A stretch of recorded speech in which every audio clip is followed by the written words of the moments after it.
Welcome, where the past whispers you to sleep. The genius design of medieval castles that still stuns modern minds, history fall asleep. Imagine you're lying in bed. The pillow curves gently beneath your head. No more work. No more screens. Just the quiet rhythm of your breathing.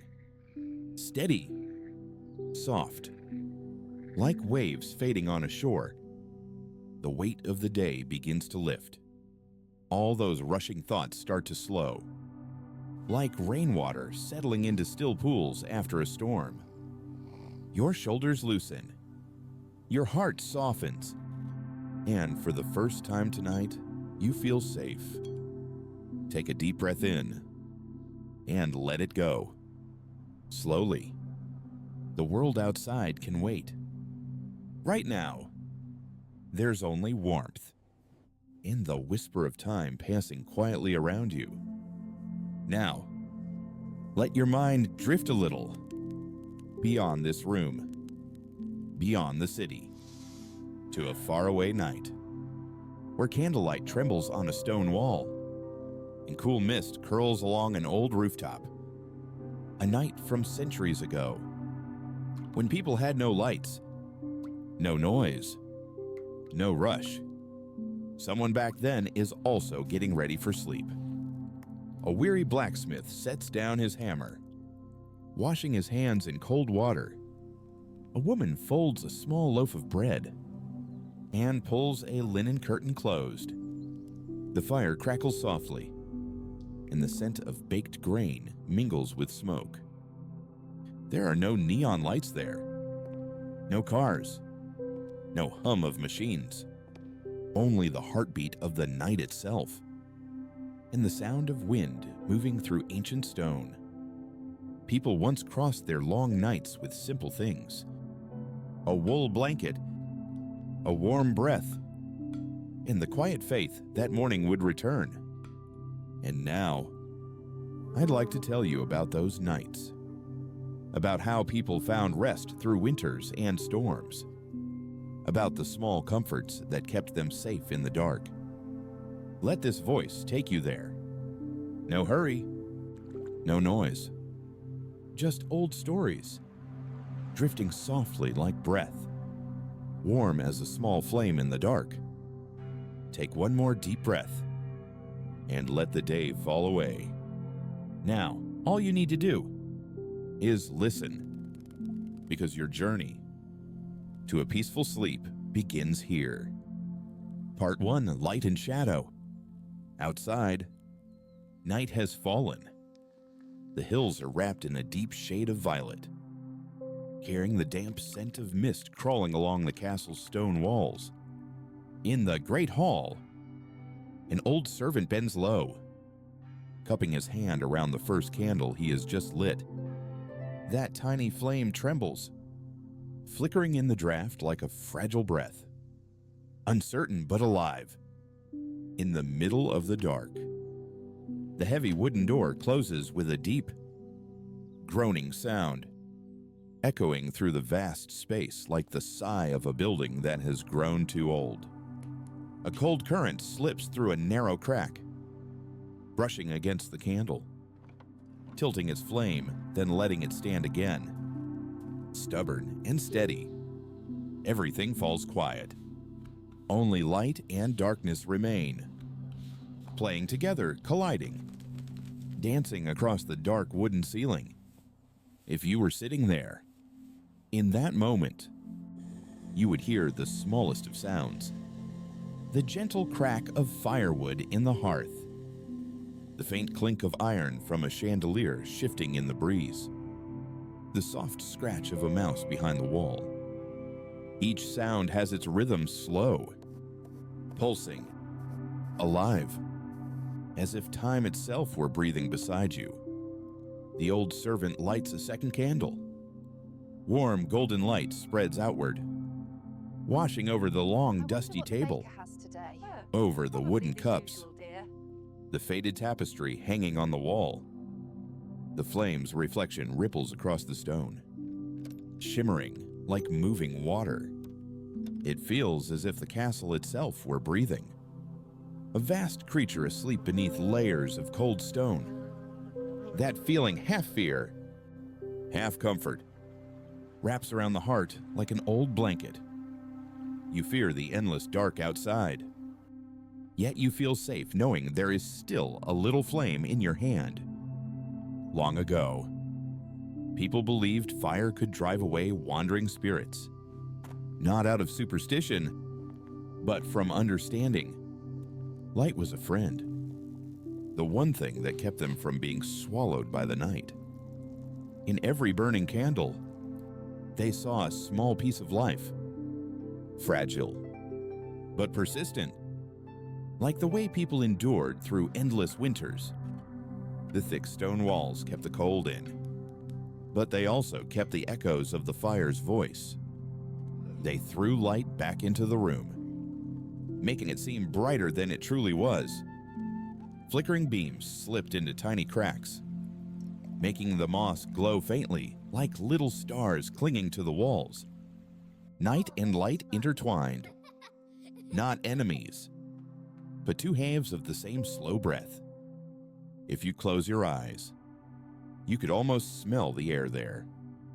The faint sweetness of melting beeswax, the smoky scent of half-burned wood, and the damp touch of wool. The air feels heavy and warm, like the weight of a thick blanket, and the slow heartbeat of a body surrendering to rest. The old servant sits on a low chair, his rough hands resting on his knees. He stares at the candle as if speaking to it, a quiet habit of those who have known loneliness too long, finding company in the flame, in the small living thing that moves with them. The candle trembles each time the wind seeps through the cracks, but then it straightens again, as if it too were afraid, yet still wished to live a little longer. Outside, the wind carries distant howls, perhaps owls, perhaps just the sigh of air through the chimney. The sound weaves through the bricks, merging with the steady rhythm of the fire's breath. In that soft gold light, the servant's shadow stretches along the wall, so long it almost seems to touch the ceiling. Shadow and man blend together, and the room becomes a painting that quietly breathes. In that cold, warmth becomes precious, not just the heat of the fire, but the quiet knowing that someone still lives, still moves, still glows. The candle may not light the whole room, but it is enough to keep fear away. A small flame, yet proof that the darkness has not won. The servant rises slowly, carrying the candle down the corridor.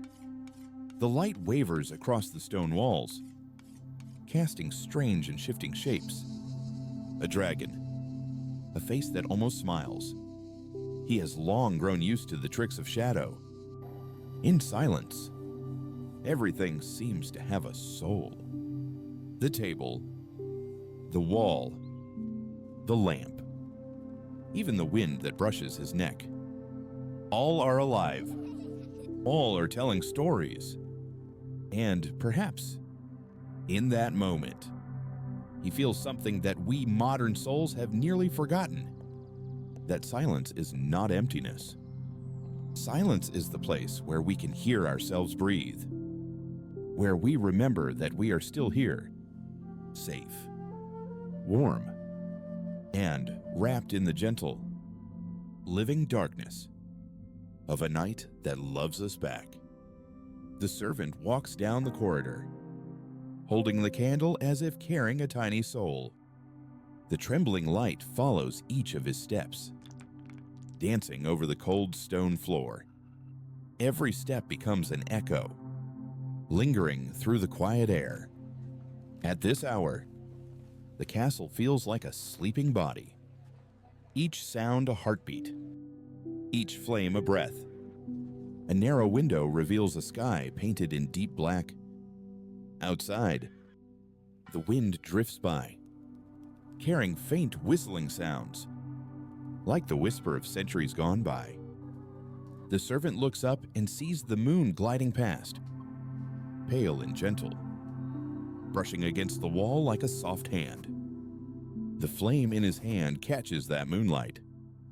Two small sources of light meeting, trembling, and melting into one another like slowly closing eyes.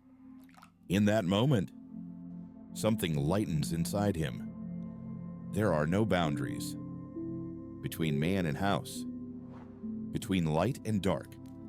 Everything breathes together, slow and steady. He sets the candle down beside the window. Its glow reflects through the frosted glass, spreading a soft, amber light.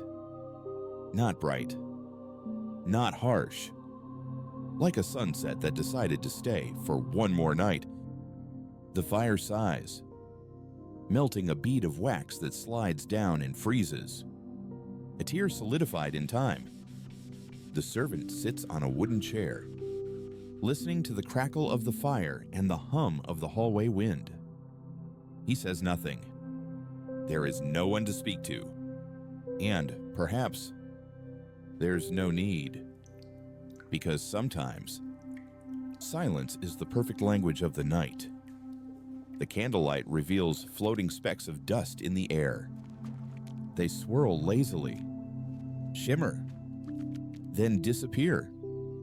Tiny planets circling a weary, golden sun. The servant watches them and smiles softly, a kind, almost meaningless smile.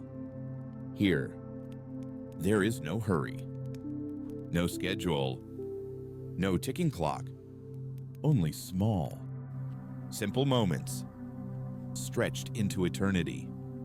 The night doesn't want to pass, and those within it have no wish to wake it. The stone walls hold the cold, and yet they also keep the warmth of human breath.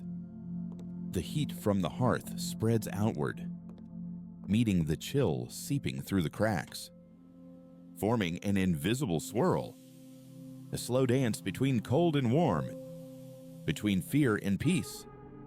The candle by the window burns low now. Its light weakens, and darkness begins to return. But it isn't frightening. It feels gentle, almost loving, like an old mother tucking a blanket around a sleeping child. The night wraps around the castle, around the servant, around every dream not yet born. If someone were standing outside, looking in, they would see only a small dot of light, floating in a sea of darkness. Small, but enduring, just like the way humans have always clung to warmth. In a cold and endless universe, the light within this castle doesn't just shine on stone. It shines upon memory. It reminds us that even after hundreds of years, our need for warmth has never changed. Once it was a fire, a candle. Now it's a bedside lamp, a thick blanket. But the meaning remains the same. Light so we won't be afraid. Darkness so we can rest. You can imagine yourself sitting there, in that quiet room, hearing only the sound of a candle burning and the silk-thin whisper of wind brushing against stone. Each breath feels like a small wave, carrying you farther from the day, closer to a place where time no longer matters. And, perhaps, that's why people in the past felt calmer than we do now.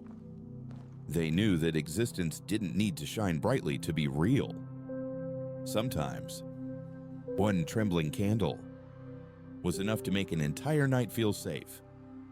The servant tilts his head gently. The last candle is nearly gone. Wax trickles down like a narrow stream, the light fading, then surrendering. But he doesn't blow it out. He simply watches and lets it go. as one lets a friend depart. After a long, quiet conversation, in the darkness that follows, the castle remains warm. Heat lingers in the stone, in the wood, in the air. The night, strangely enough, no longer feels cold. It becomes a great blanket, covering everything, keeping every sleeping soul safe. Outside, the moon drifts slowly across the sky, touching the tower's roof, before slipping behind the clouds. A day has ended, and with it, a peaceful night begins. If you're hearing these words now, let your own candle, even if it exists only in your imagination, shine softly where you lie. Breathe in deeply and feel the warmth spread through your chest. Tonight, there is nothing you need to do. Just let the light within you glow a little longer and slowly close your eyes. Because, as the old ones knew, light is not only for seeing, it's for remembering that within all the world's darkness, there is always a place, safe, quiet, and waiting for you to come home. Part 2, The Warmth of the Hearth. There is a place in the castle where darkness never wins. The kitchen. Even when night presses against the thick stone walls, that place remains alive, still glowing, still warm, still carrying the scent of real life. The hearth stands in the center of the room. Its fire burning since afternoon. Embers crackle softly, like red raindrops falling from an invisible sky. The warm light flickers against the wrinkled face of the old cook, the woman who stays awake long after the castle has gone to sleep. She stirs the large pot slowly, the wooden ladle darkened by years of smoke. The scent of broth, herbs, and fresh bread fills the air, mixing with ash and damp stone. Each time she stirs, steam rises, touches the firelight, then fades away like little souls floating free. She doesn't need to taste it just by the sound of the simmer. She knows it's ready. It's an instinct shaped by time itself, reading flavor through sound, sensing heat through the tingle of her skin. On the long wooden table, round loaves of bread are cooling, their crusts golden and cracked, revealing soft, warm insides. The faint smell of toasted wheat mingles with butter and smoke, a scent both rough and sweet. Like a memory from childhood you can't quite recall, but your heart still recognizes. A gray cat curls beneath the table, tail twitching each time a coal pops. In the corner, strings of garlic hang from wooden beams, swaying gently with the breath of the night air sneaking in through the cracks. Outside, the wind is stopped by the thick walls. Only the quiet breathing of the fire remains, as if someone were telling stories in their sleep. If you sat in that corner, you would see the light dancing across the stone arch above, shadows shrinking and growing with the rhythm of the flame. Each line of smoke draws a faint trail, like a memory written in scent. The old cook pauses, wiping sweat with a piece of linen faded by time. Firelight shimmers in her eyes. It's hard to tell whether from smoke or from something tender within. She looks around. This kitchen has witnessed generations, countless meals, laughter, and winters that could freeze the bones. Everything around her is worn. The dented iron pot, the chipped wooden spoon, the scarred table. And yet, it's those marks that make the place alive. The walls are stained with soot, but warm. The tiles are cracked, but clean. The fire is old, but still carries the breath of humankind through the cold castle. Can't believe we harvested Outside, all this today. the world is large and distant, but here, the light is small and utterly, beautifully real. The soup thickens slowly. She pinches a bit of salt with calloused fingers, letting it fall into the pot with a soft hiss. A tiny sound, yet it feels like the tick of time itself.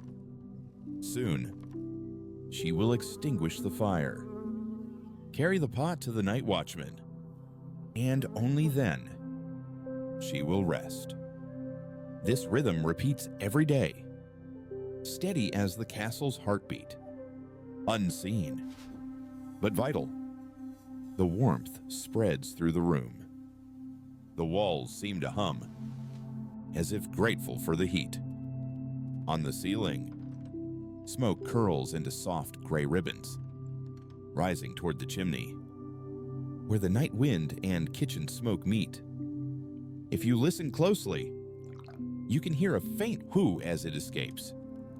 A natural, magical sound, like the house itself singing quietly. The cook lifts the lid. Steam fogs her glasses. She inhales deeply, closes her eyes. Perhaps she's remembering the years gone by. When she was young, when the flames burned brighter, and when this kitchen was full of voices. Now it's just her and the fire. But the fire has never left her alone. The hearth light spills across her hands, her sleeves, her apron. Each wrinkle seems to hold an old winter. She touches the edge of the pot, smiling as the heat bites her fingertips. That familiar, comforting pain of someone who belongs to the flame. On the high shelf, a jar of honey begins to melt in the warmth. Thick, golden drops slide slowly down into a small dish, dense as condensed sunlight. The sweetness mingles with smoke and bread. A simple harmony, yet achingly beautiful. In that light, the old cook seems wrapped in a faint halo, the kind not of saints, but of those who have devoted their lives to warmth. No chronicle mentions her name, yet without her hands, no knight, no lord, would have survived the winter. The old saying goes, fire warms the body, but human warmth keeps the flame alive. This kitchen is the proof of that. A place where people and fire keep each other alive. If you close your eyes now, you might hear it too. The steady swirl of the wooden spoon, the pop of the fire, the cat's quiet sigh, the faint scent of smoke woven into someone's hair, all of it blending into one old, gentle melody, a lullaby made of warmth and time, a song to slow your thoughts, to soften your heart, and to remind you of the simplest things: a hot meal, a safe home, and that one feeling we all long for, the feeling of being home. When the soup reached its perfect thickness, the old cook gently turned off the fire. The flames shrank, giving way to the glowing red embers that still burned brightly within the hearth. Carefully, she ladled the soup into a smaller pot, set the lid on top, and wrapped it with a thick cloth to keep the heat inside. Outside, the wind hissed softly through the cracks of the door, but inside the kitchen, warmth lingered, as if the fire hadn't gone out, only slowed its breathing. She stood up and pulled an old wool shawl around her shoulders. It smelled of smoke, salt, and thyme. She blew gently on her fingers, lifted the pot, and stepped into the dark corridor. The glow of the hearth still clung to the hem of her skirt, spilling faint halos of light as she moved.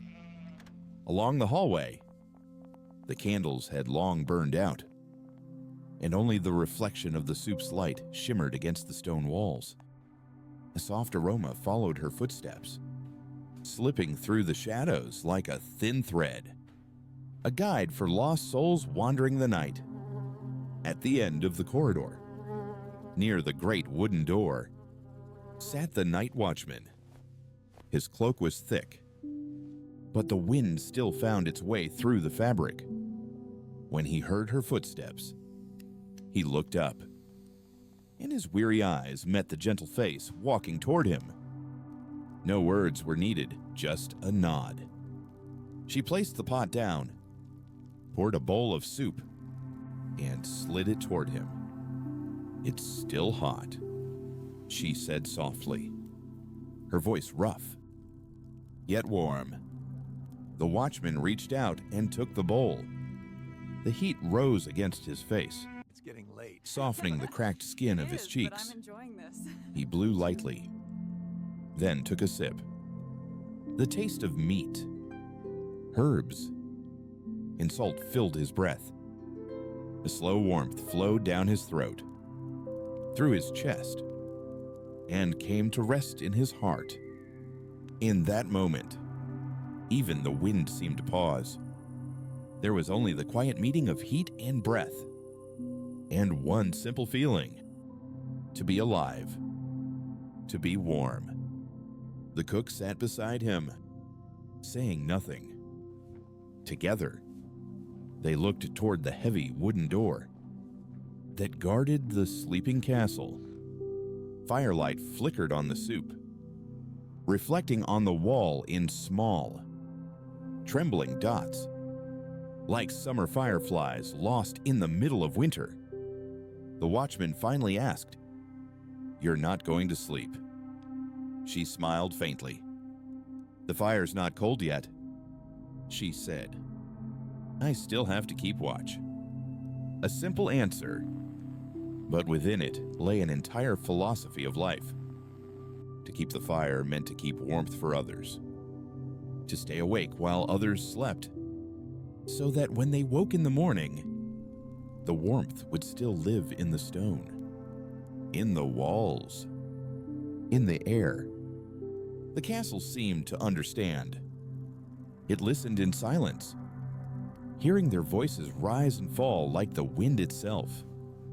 Every word, every breath echoed softly within the stone. Tiny sparks drifting upward, slow and bright. After a while, the watchman stood and pointed to the tower. "The moon is rising," he said. The cook looked up. Through a narrow window, a silver band of light spilled into the hallway. The moonlight touched the pot of soup, merging with the remaining gold of the fire, creating a glow unlike any other. Half of moon, half of flame. In that light, there was no cold, no heat, only harmony, as if the sky and the earth were breathing together. The cook gathered the empty bowls, rested her hand on the pot's lid. The warmth was still there, even though the fire had died. She smiled. "That's enough," she whispered, and turned back toward her kitchen. On the way, she paused for a moment. Outside the window, night frost had begun to fall, tiny silver dust clinging to the stone frame. She reached out and touched it, cold but not biting, perhaps because her hand still carried the memory of the fire. Back in the kitchen, she set the pot on the table and sat on the old chair beside the hearth. The embers had dimmed, but still glowed softly, like little hearts. She sat quietly, hands folded, watching the last flame sink into ash. Outside, the wind still moved. Inside, the warmth remained, The contrast no longer felt like conflict, but balance, like yin and yang, like day and night, like life and sleep. If you were there, you would understand that warmth doesn't only come from fire. It comes from people, from patience, from the hands that have stirred thousands of pots, from the eyes that watched the flame like an old friend. As time passes, these fires will fade, the watchmen will rest, and the kitchens will grow silent. But the warmth they leave behind, the warmth of kindness, of hands, of heart, will remain in the stones, in the walls, in the air. They say light travels faster than sound, but warmth travels slower than time. It seeps into the cracks, hides in the dust, and waits there.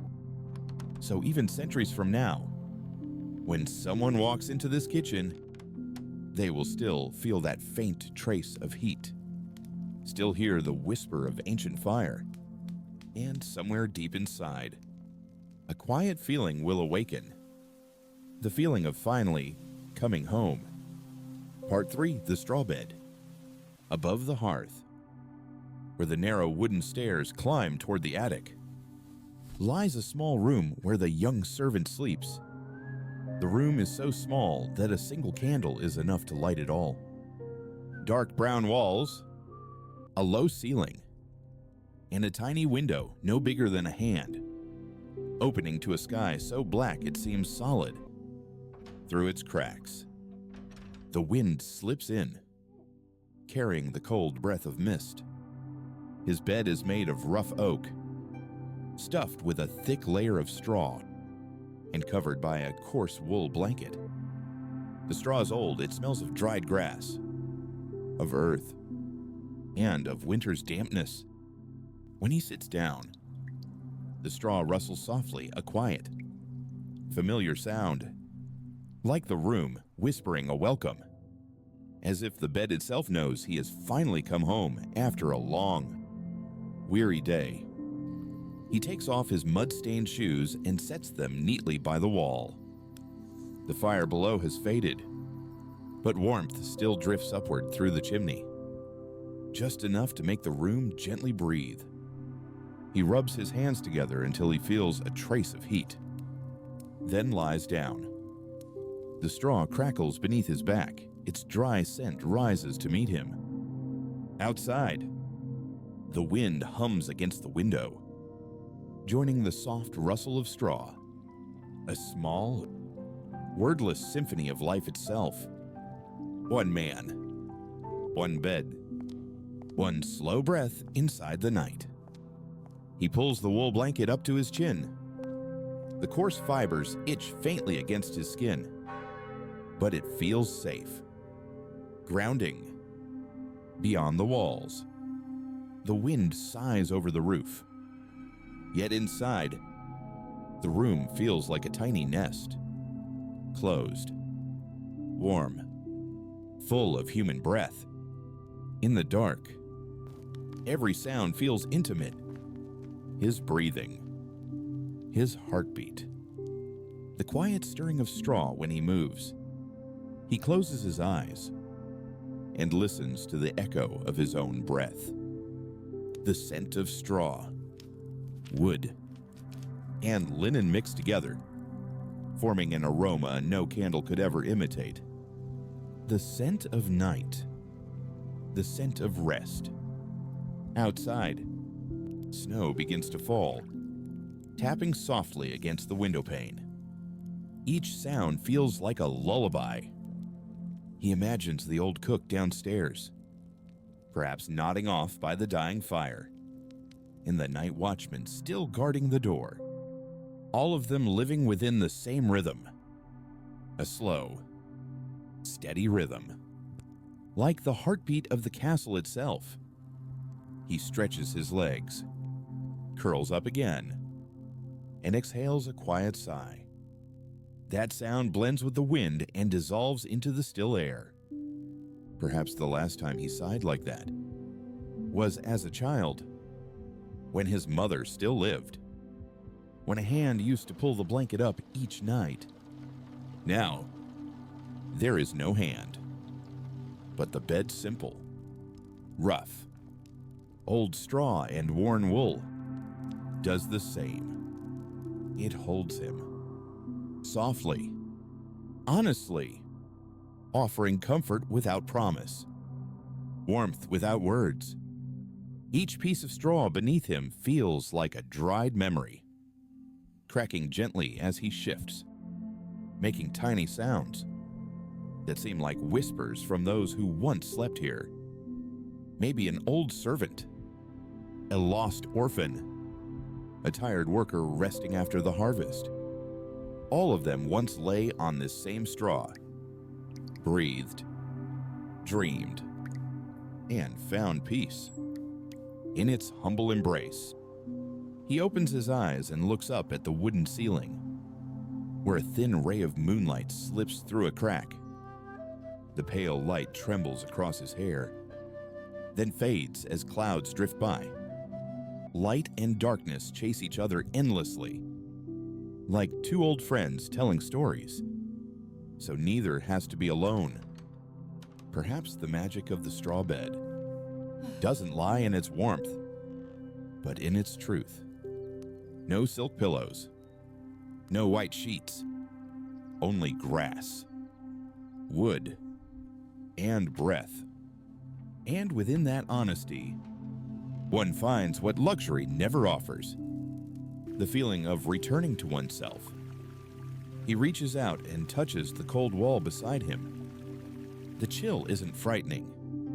It reminds him that he's alive, that the warmth of his own body still exists.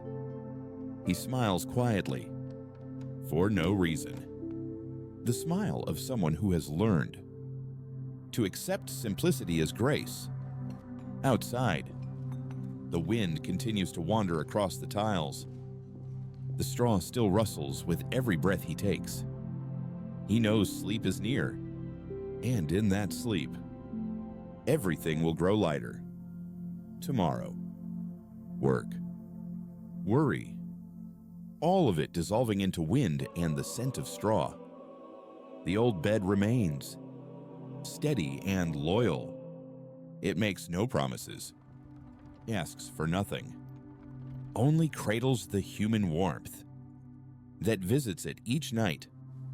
If you could touch it, you'd find the straw softer than you expected, warmer than you imagined, and perhaps, in that simple texture, your mind would grow quiet too. Because sometimes, peace doesn't come from far away. It comes from what's been waiting quietly nearby.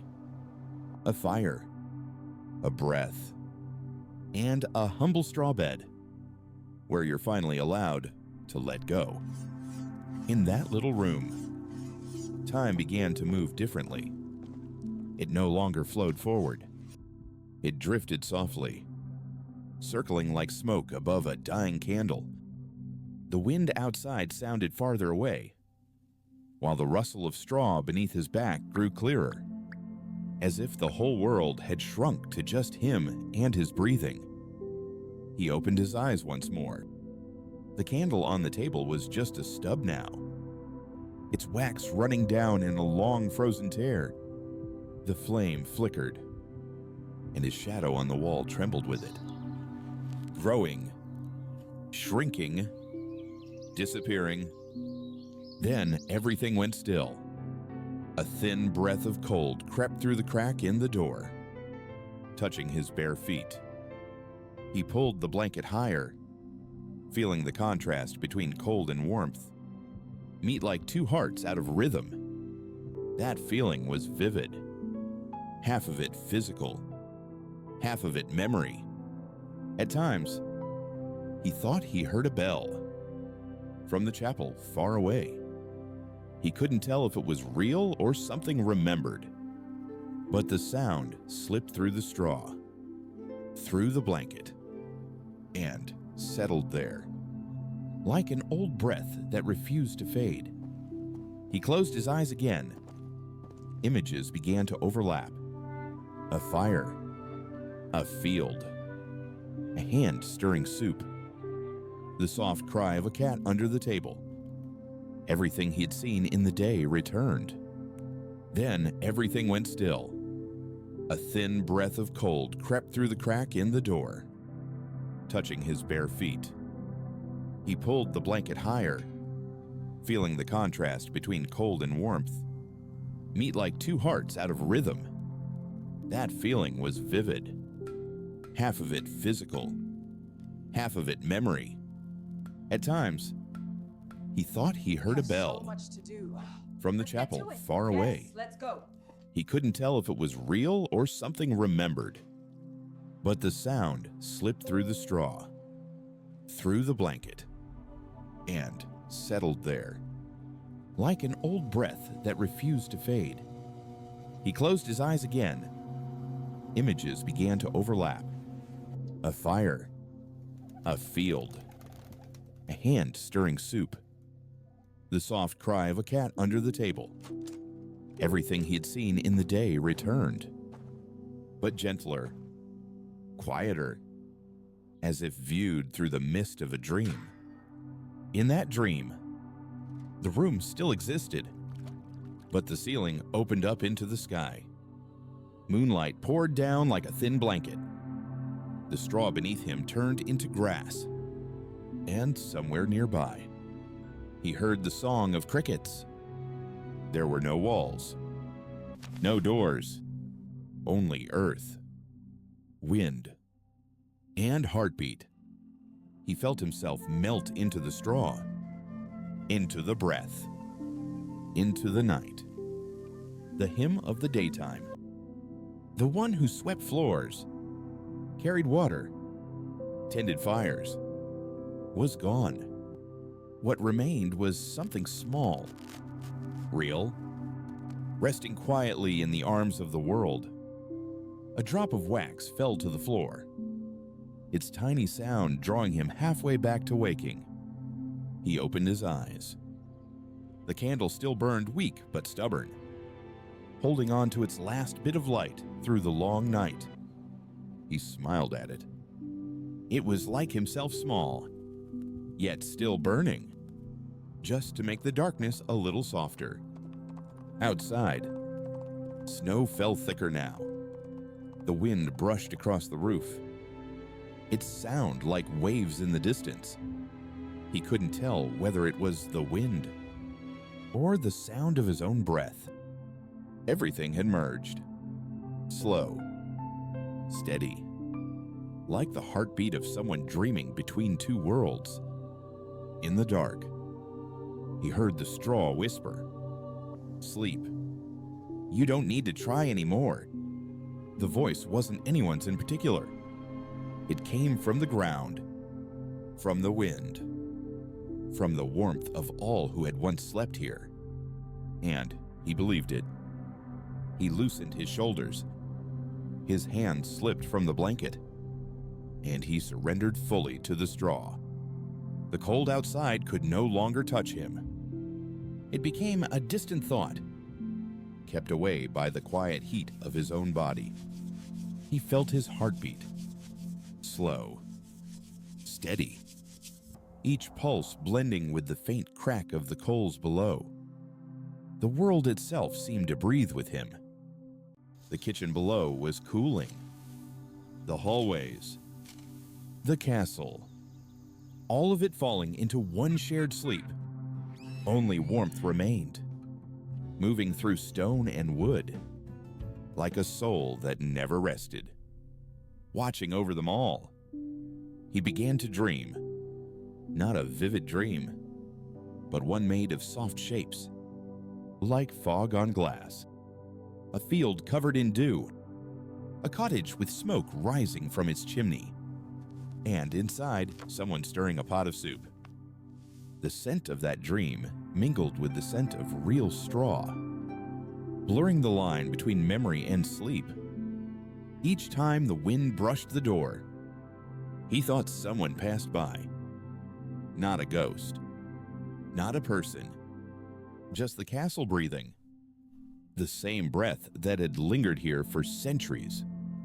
And he, a small, quiet being, rested within that breath. No longer alone. In the final moment before sleep claimed him, a thought drifted through. This straw bed, though poor, though rough, was strong enough to hold the tired world. For one more night, he sighed again. But this time, the sound dissolved, leaving no trace, no border between man and night. Only one tiny feeling remained. The feeling of being accepted. Outside, the moon glided slowly across the sky, its light slipping through the window, falling across his sleeping face. That light was gentle, soft, like a hand laid quietly on his forehead. The room was so silent, he could almost hear the heartbeat of stillness itself. The straw bed was no longer an object, but a refuge, a place where one could forget the need to be strong, forget that morning would come, and simply be at peace. So how was your day? If you're hearing this now, Not bad. imagine yourself lying on that straw bed. I heard a Feel joke the earlier. rustle beneath your back, the chill at the window, the warmth spreading from your chest. No need to think, no need to try. Just let go. Because sometimes, peace doesn't come from grand things, but from the moment you stop fighting sleep. Just allow yourself to rest, to drift with the night, to listen to the straw, and to know that everything is already okay. Part 4, the sound of wool and smoke. In a small room beside the kitchen, a woman sits by the fire with her loom. The flames cast warm light onto her graying hair, and each time her hands move, the light shifts too, drawing slow, golden circles in the air. Outside, the night is cold and still. Inside, only 3 sounds remain: the crackle of burning wood, the soft spin of the wheel, and the faint slide of wool gliding through her fingers, gentle and even, like the breath of someone half asleep. She sits upright, one hand pulling the thread, the other guiding the shuttle. Her movements so steady that you could close your eyes and still feel their rhythm. It's not hurried. It's not driven by purpose. It's a quiet current, carrying the mind backward in time, to an age before noise, before clocks. The thread is thin, so thin that if you didn't look closely, you'd think it was just a shimmer of air. Each time it stretches between her hands, it trembles, making almost no sound, only a vibration you can feel, like time itself whispering across her fingertips. She doesn't weave because she must. She weaves because it keeps her soul in rhythm. Like others hum to themselves to soften the weight of the day. And so, thread after thread, layer upon layer, the pattern grows, steady as breathing. If you were there, you'd hear the soft tap of the shuttle. Clack, clack, clack, like the heartbeat of the room. Sometimes she pauses, resting her palm on the new fabric, touching the warmth that lingers in it. Warmth born from her own hands. Her shadow stretches across the wall, blending with the shape of the loom. So it looks like 2 people sitting together, talking without words. The fire dances along the wood frame, making the threads gleam like strands of gold from a fairy tale. A thin wisp of smoke curls up from the hearth, floating through the air before fading into the dark. The smell of hot wool mingles with wood ash, creating a scent both heavy and tender, the smell of a warm memory. She lifts her head slightly, her eyes gazing into the distance, where the firelight glows against the stone wall. No one knows what she's thinking. Perhaps of someone long gone, or of a winter that once was, or simply whether there will be snow tomorrow.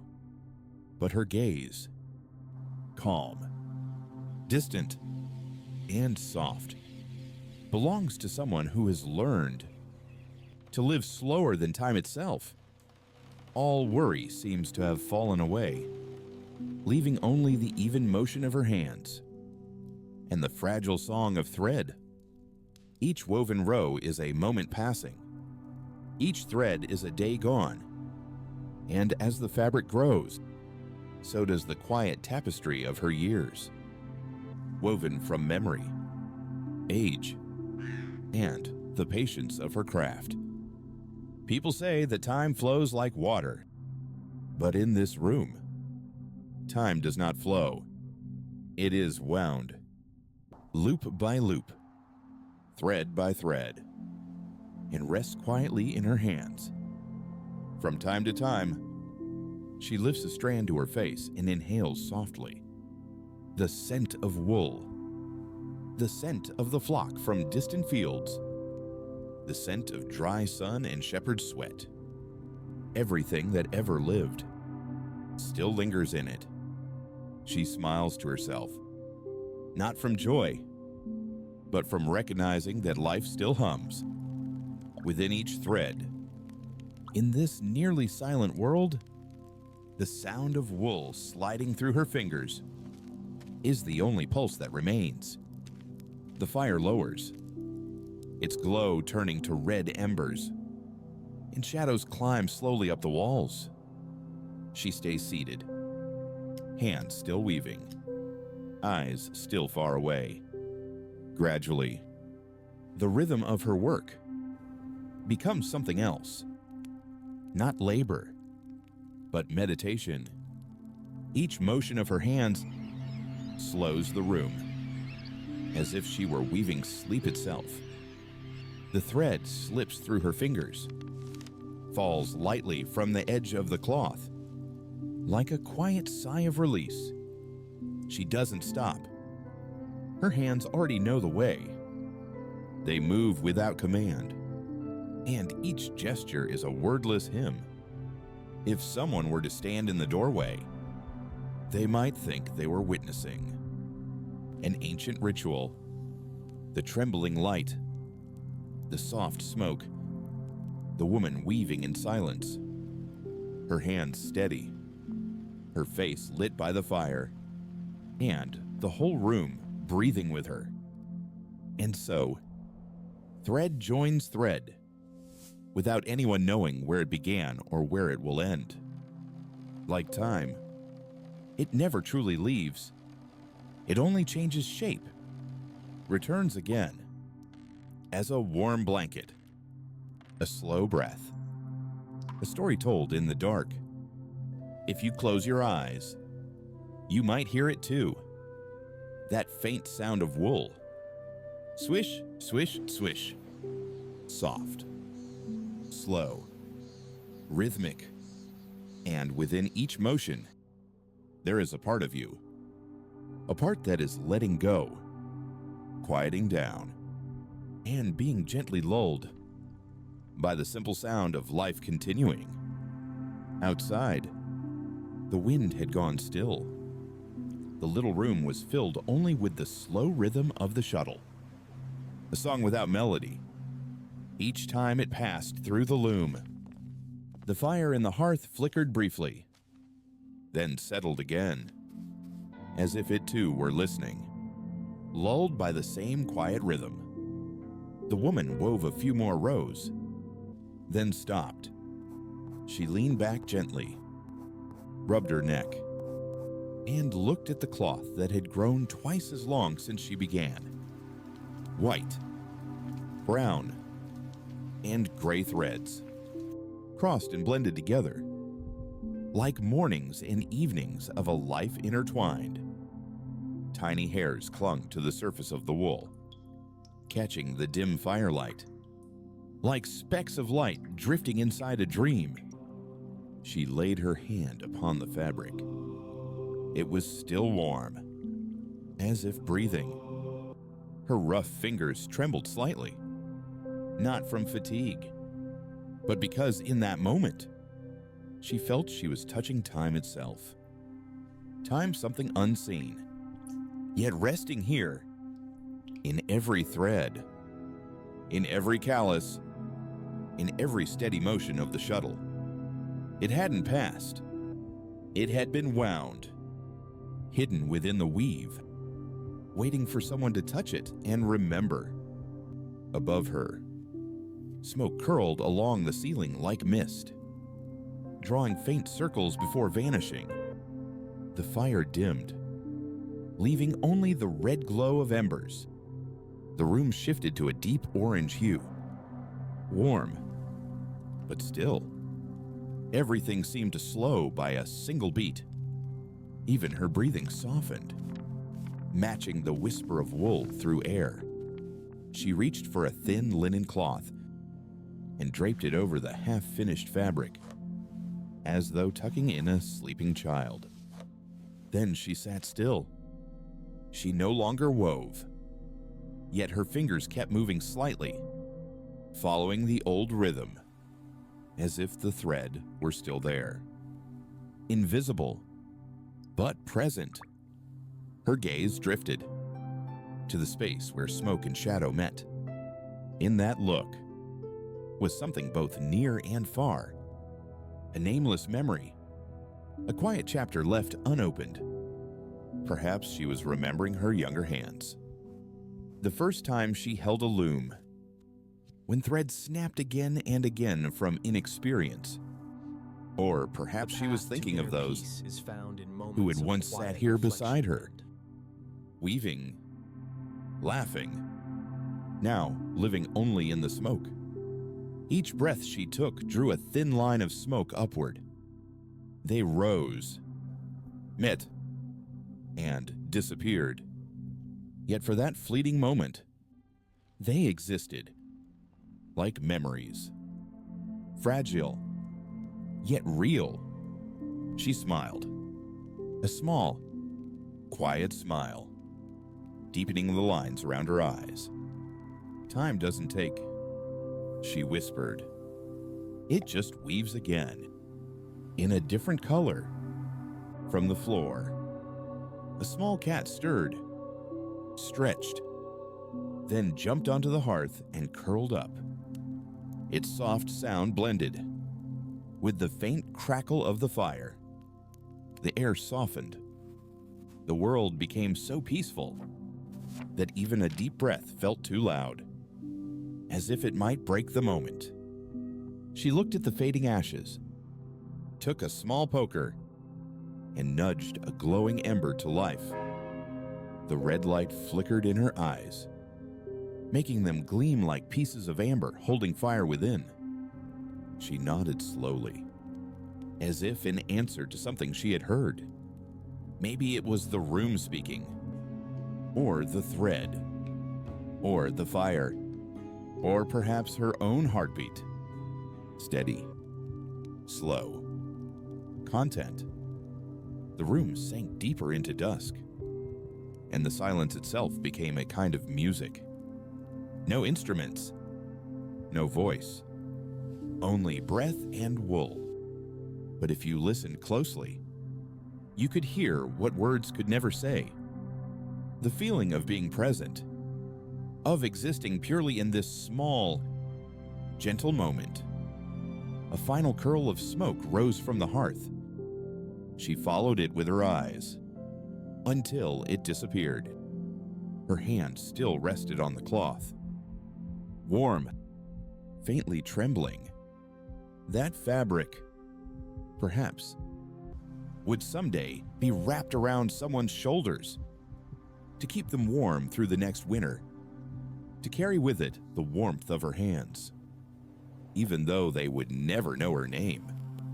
And so, she had finished weaving a winter, not just with wool, but with breath, memory, and a quiet love for life itself.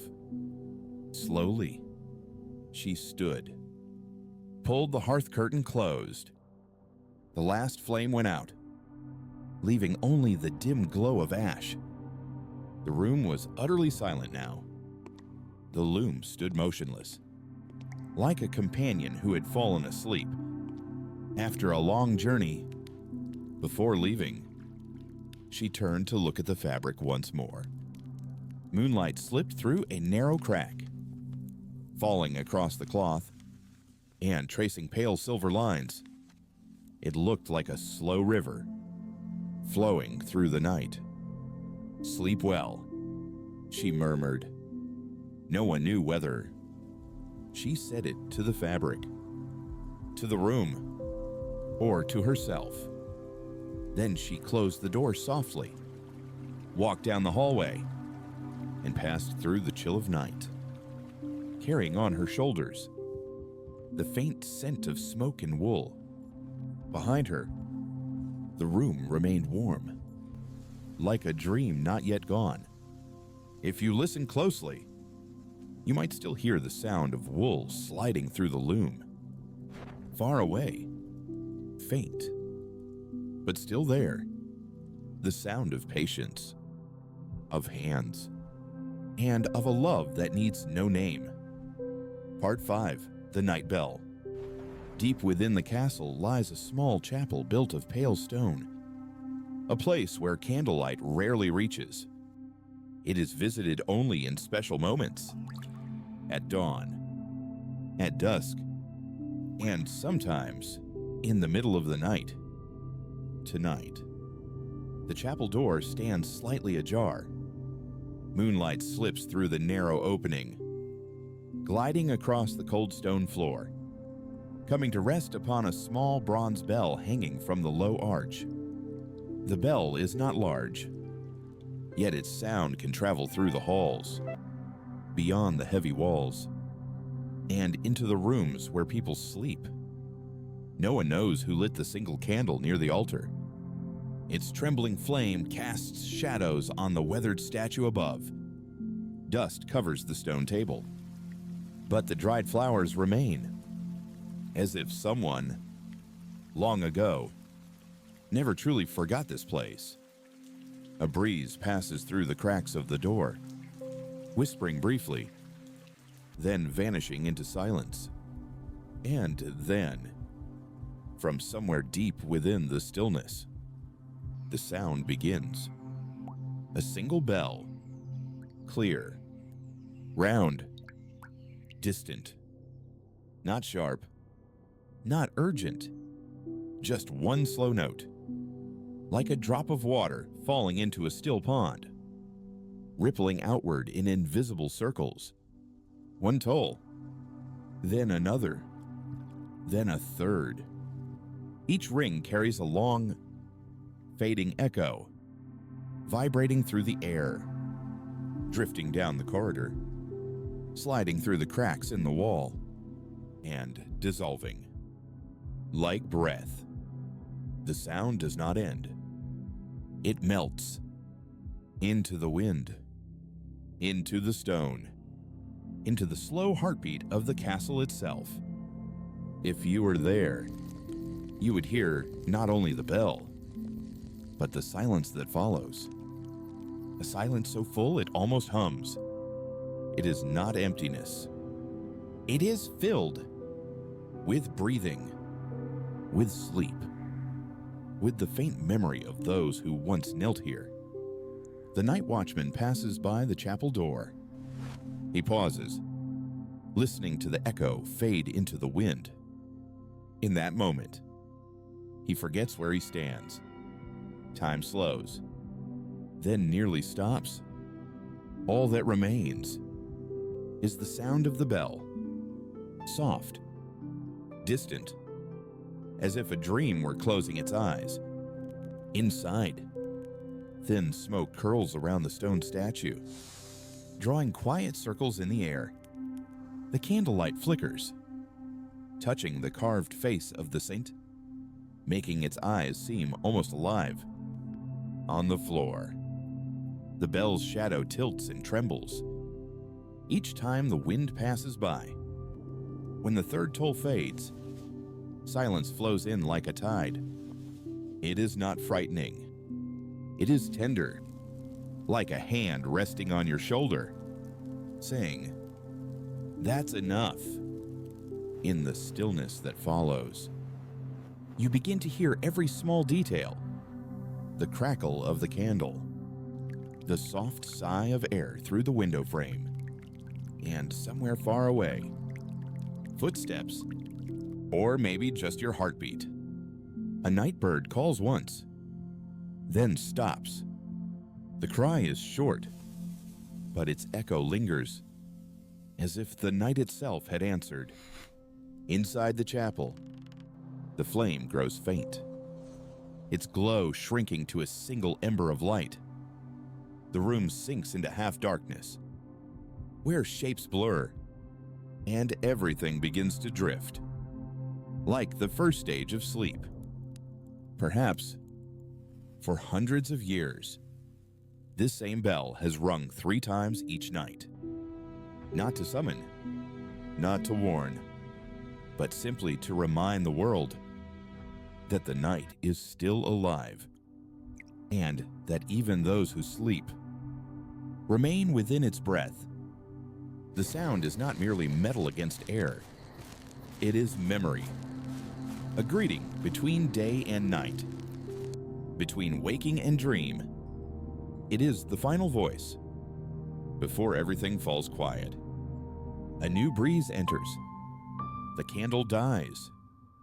A faint scent of smoke spreads through the room, mixing with the cold of the stone. Moonlight slides through the narrow window, touching the bell, and for a moment, it glows, then fades. Now, there is only silence. Not lonely, not hollow, but whole, as if the entire castle were holding its breath, waiting for dawn. If you sat there in that silence, you would feel the world stop, and yourself with it. No thoughts, no plans, no weight, only the quiet beat inside your chest, and the echo of the bell, still circling faintly in the air, far away, soft, but still there. That sound, fragile as it is, awakened something deep within. Not memory, but peace. And in that moment, as the last tone fades into wind, as the candle's smoke curls away, as darkness closes in, you understand. Silence has its own voice. Not loud, not urgent, just the lullaby of night and of time itself. After the third toll, silence descends like a thick blanket. The air inside the chapel grows heavy, as if every movement has stopped. Only a thin thread of smoke from the dying candle drifts upward, floating in the dark, like a small soul of light that hasn't yet left. The night watchman still stands at the door, his hand resting gently on the cold stone wall. He closes his eyes, feeling the last tremor of the bell lingering within the stone. Very faint, but still alive. There is no real sound anymore, only vibration, like the slow heartbeat of the castle itself. He opens his eyes. Moonlight spills across the hallway, painting a silver path that seems to lead nowhere.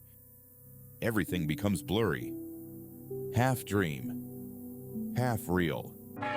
His shadow stretches long across the floor, merging with the light, then fading as the wind changes. From somewhere far off, the wind moans through the cracks in the walls. A soft, wordless song. The air is not cold, but carries the smell of moss, of ash, and a trace of melted wax. All those scents weave together, forming the fragrance of the night, the scent of time itself falling asleep. Inside the chapel, moonlight touches the bell again, making it glimmer for a heartbeat, then fade as clouds cross the sky. The light is dim, but enough to make the metal seem as though it's breathing. And in that faint breath, the bell still lingers, not in sound, but in the air, in the stones, in the dreams of those sleeping above. A moment later, the watchman turns away. His footsteps echo softly, then vanish, like another bell ringing, only made of human sound. The chapel door closes. The latch clicks. The small noise travels outward and disappears, swallowed by the endless quiet. Inside, nothing remains but chill and moonlight. Yet somehow, the place still feels warm, not from fire, but from the sense that something unseen is watching over it, gently, silently, like a blessing whispered to the dark. On the wall hangs an old clock. Its hands barely move. Each tick is slow, so slow it feels like time itself hesitates. And between those hesitant beats, there is peace. Here, time is not a river. It is a breath, inhaling, exhaling, and resting. If someone were to walk down the corridor now, they might hear faint echoes returning from the stone. The ghost of that bell, distorted and softened, like a voice heard inside a dream. The sound drifts through every room, sliding past straw beds, down narrow halls, touching the sleepers in their dreams. The old cook, the young servant, even the cat under the table, all are asleep. And yet, within that sleep, they share the same faint sound. A distant echo, small and warm, slowing their hearts, curving their lips into quiet smiles. The bell's voice travels farther, past the walls, past the roof, spreading into the open sky. The heavens catch it and return it as perfect stillness, a silence without borders, where earth and sky are one. And in that vast silence, the moon still hangs, like a gentle eye watching over the sleeping world. The castle itself seems to drift, not across land, but across a sea of quiet time. If you listen closely, you can hear layers of silence. The silence of stone, the silence of sleep, and deeper still, the silence of souls at rest.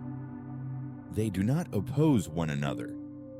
They blend, like the three tones of the bell merging into one invisible sound. Outside, clouds drift past the moon, covering it, then uncovering it again. Light flickers across the bell one last time, then vanishes. The room sinks completely into darkness. But even in darkness, you can still feel the sound, not with your ears, but with your heart. It is the sound of absolute stillness, not the stillness of death, but of life at its gentlest form, pure, suspended, as if the night were singing itself to sleep.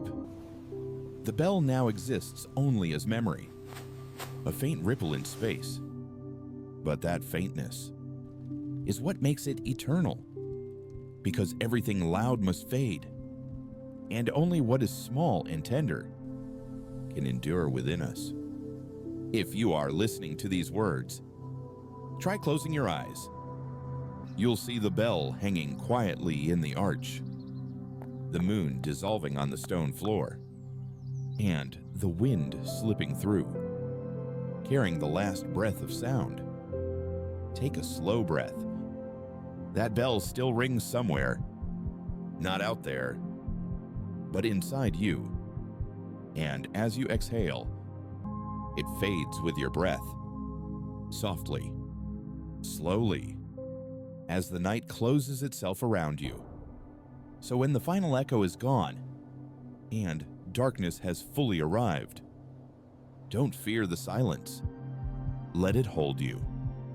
The way the night holds the castle, the way time holds every sleeping soul. Part 6, Rain on the Stone Walls. Night has sunk into that hour when time itself seems to stop. There are no more bells, no more footsteps, only the silver-gray sky and the scent of damp earth rising around the castle walls. Then, the first drop falls, a soft talk breaking upon the cold stone. Then a second, then a third, and in just a moment, the rain truly begins. Not loud, not fierce, just small drops, falling evenly, so even they sound like a melody with no beginning or end. Water seeps through cracks in the stone, slides down moss-covered walls, then drips into an old copper gutter, creating a low, rhythmic sound. Ting, tang, ting, tang. A song without a composer, and yet perfect. Outside, the wind has gone to sleep. The entire sky belongs to the rain now, falling straight, calm, like fine threads connecting earth to heaven. Across the stone walls, the water draws delicate veins, and the pale moonlight catches on them, turning them into 1,000 silver serpents. Sliding through the night, inside the castle, the servants sleep. The hearth is cold, and only the rain moves, slipping through vents, along windowsills, over old shingles. Its sound is as soft as breath, slow and even, repeating endlessly, neither hurried nor finished. If you were lying in the straw bed downstairs, you'd hear the rain as a lullaby, not sung by a person, but by the earth, by time, by the castle itself breathing in its long sleep. Water runs through the cracks in the wall, joining into thin streams, gathering at the edges of the stone, and spilling into the copper trough below.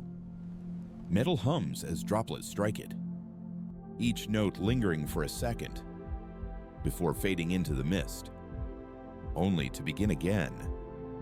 An endless rhythm, like a heartbeat, like breath. They say, rain is how the sky speaks to the earth. Perhaps that is true, because every drop that falls carries a word, small, soft, but patient, repeating again and again. The stone walls have seen hundreds of rains. Moss grows, fades, cracks deepen, and yet tonight, everything feels alive again, as if the rain were not just wetting the stone, but awakening its memory. If you looked closely, you'd see each drop sliding over the green moss, splitting, falling, breaking into smaller beads of light, like fragments of memory dissolving into brightness. On the copper trough, water gathers and runs in waves, colliding, resonating with a tone both metallic and soft, alive and dreamlike. In the stillness of night, it sounds almost like a voice, a ghostly song, ancient and wordless, that quiets the mind instead of stirring it. In one corner, a dying candle still burns. Its little flame leans under the wind that carries the scent of rain. The trembling light reflects upon the moving water, forming slow ripples of gold that drift across the stone. Like broken moonlight floating on the wall, the raindrops continue to fall, touching stone, touching metal, touching grass, touching air. Each tap, each drip is distinct, yet they blend together into a single harmony, a lullaby without tempo, only the quiet rhythm of the night's heart.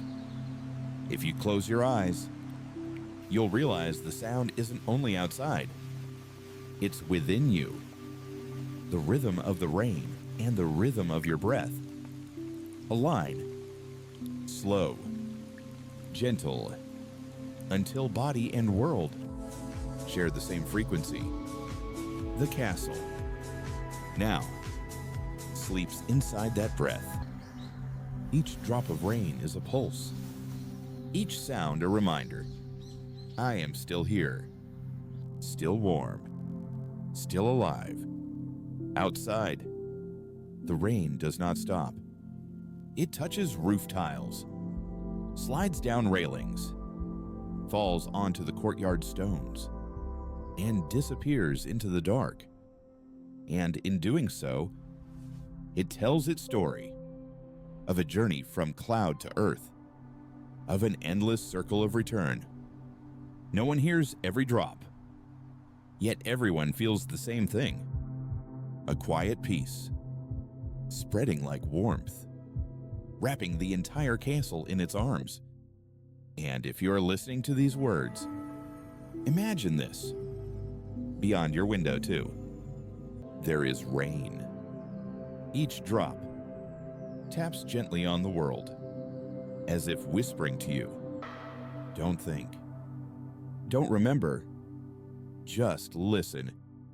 Because tonight, the rain does not fall to soak the stone. It falls to sing. And the castle, it listens. The rain continues, but no longer as separate drops. Now it's like a thin veil, draped over the castle, moving endlessly, gently, without pause. The sound has changed. It's no longer a scatter of distinct droplets, but a deep, steady hum, a sigh from the sky itself. If you listen closely, you can hear the layers within it. Water striking the roof, water trickling through the gutters, and farther away, the distant patter of rain upon the wet forest. All of it weaves together, forming a sound that feels round and whole, without beginning, without end. Like the circle of time. In a small room near the hall, an old woman wakes to the sound of rain. She doesn't rise. She only opens her eyes, listens, and exhales slowly. The dim light from an old ember glows on the ceiling, where the shadows of raindrops shimmer through a narrow window, quivering like the slow pulse of a heart. She smiles, for the sound is familiar. She has lived her entire life beneath this rain, and each time it returns, so do her memories. When she was young, she used to sit by the window, listening for rain while waiting for someone far away. When she grew old, she listened to remember those who never returned. And now, she listens simply to know she is still here. The rain beats like the heart of the earth. Each drop a small message, calm and gentle. Everything continues. Outside, the water has gathered along the cracks of the wall. Tiny streams find their way, collecting at the base and quietly flowing down into the garden below.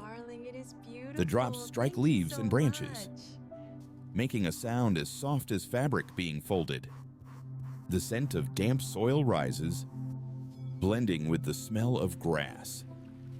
A fragrance difficult to name. The scent of life renewing itself in darkness. At the watchtower, raindrops fall from the copper roof, forming thin threads of silver light. The night guard has drifted into sleep within his cloak, his head leaning to one side. Rain gathers on his shoulders and hair, but he does not stir. Only his chest moves slowly, in rhythm with the night's breath. The castle, under rain, seems like a living creature asleep. Its walls are skin, its roof a spine. Its cracks the lungs where it inhales and exhales. Each gust of wind changes the direction of the rain, then brings it back again, like a lullaby murmured by the world itself. Perhaps, if we could understand the language of rain, we would hear countless voices within it. Voices of water, of stone, of trees, and of the people who once lived here. All of them still speaking, still singing, in a language so slow, so ancient, it can only be heard by the heart. A small cat stirs. It lifts its head, watching drops of water slide down the wall like trails of light. Then it curls up again, tighter, nestling deeper into the worn blanket. Beside its ear, the rain falls like the breath of a great unseen hand, soothing the world to sleep. In the courtyard, a metal bucket fills with water. When the wind passes, the surface ripples, reflecting both moonlight and shadow, a moving painting that never stays the same. Each drop that falls upon it forms a ring, and each ring meets the next, then fades away, like memory, touching, overlapping, disappearing. As the night deepens, the rain softens, the rhythm thins, slows, as if someone were playing the last notes of the night song. Each drop now falls with intention, soft, slow, deep. The sound lasts longer, travels farther, then melts into the gentle silence of air. A watchman walks through the corridor, hearing the soft tapping above him. He pauses, glancing toward the narrow window. Raindrops gather on the wooden ledge, reflecting the dim light from within. Tiny jewels of the night. He reaches out to catch one. It slides across his finger. Cool, but not cold. He smiles. The castle sleeps well tonight, he thinks, and moves on. His footsteps blend with the rain, then vanish at the turn of the hall. Only the sound of water remains, steady, and the warmth of a place at peace. By now, the rain has become part of the night. No one truly hears it anymore, because it has merged with everything else. With breath, with heartbeat, with the drifting edge of thought before sleep. If you were lying there, you'd feel it too. The rain no longer outside, but within you, falling on your mind, on your shoulders now at rest, into the still space between your breaths. And when the final drop touches the earth, a new kind of silence is born. Not an ending, but the beginning of sleep. The night closes in. The rain has finished its work. It has washed the noise of the day away, leaving the world clean, light, and calm. Somewhere outside, a last drop falls into the copper trough, ringing clear as glass. Then, silence. The castle sleeps. The rain sleeps. And you, the listener, drift slowly into the place where rain becomes a dream. Part 7, The Keepers. High above, where the wind blows strongest, stands the watchtower of the castle. It has been there, silent, steadfast, since the first days when the stones were still new. And now, when moss has covered its feet. Tonight, the sky is clearer than on other nights. The rain has passed, leaving a thin mist, and the earth below glimmers faintly, reflecting the moonlight like a sheet of quiet water. Up on the tower, 2 guards exchange shifts. One descends, his steps heavy with fatigue and cold. The other climbs, a lantern in hand, its golden light swaying with each breath. They say little, only a nod, a glance, enough to say that the night's watch continues, as it always has. Footsteps echo softly against the old wooden floor, steady, as if part of the rhythm of time itself. Each step lifts the hem of a cloak, and when the wind passes, the fabric rises and falls again, like a bird resting mid-flight. No one below sees them, and yet, those who stand the highest are the most alone. From here, the guard can see the valley sleeping in mist, small houses glowing faintly like embers in a sea of clouds. Far away, a river moves under the moon, slow and heavy, as if it too were dreaming. The younger guard leans against the cold stone wall, placing his lantern by his side. The wind brushes past his cloak, making the flame tremble. He inhales deeply, and the chill spreads through his chest. But it feels good, like being washed clean of the day's noise. Below, the castle is quiet. No footsteps, no voices, only faint candlelight through narrow windows. In the last few drops of rain, falling from the copper gutters, he reaches out and touches the wall, feeling the damp texture beneath his fingertips. He knows every crack, every gust of wind, because each night he walks the same circle, listening to the chains that rattle faintly, to the flags that flap gently against the poles, to the hollow pipes that hum when the wind slips through them. No one ever taught them how to listen. But for a watchman, sound is the language of life. One wrong note, one strange whisper, and he will know that something in the night has changed. From the east, the moon appears through thin clouds. The sky turns gray-blue, as if night itself were growing tired. He looks up. In that light, everything softens. The walls, the air, even his breath. It is beautiful in a quiet, almost invisible way. From below, the faint bell of the chapel rings 3 times, marking the last watch before dawn.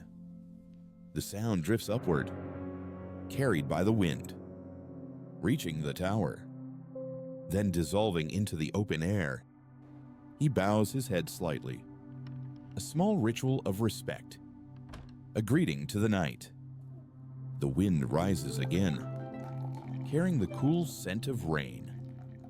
His cloak flutters, the fabric brushing against itself, with a soft, steady rhythm, a sound that joins the wind to form a wordless song.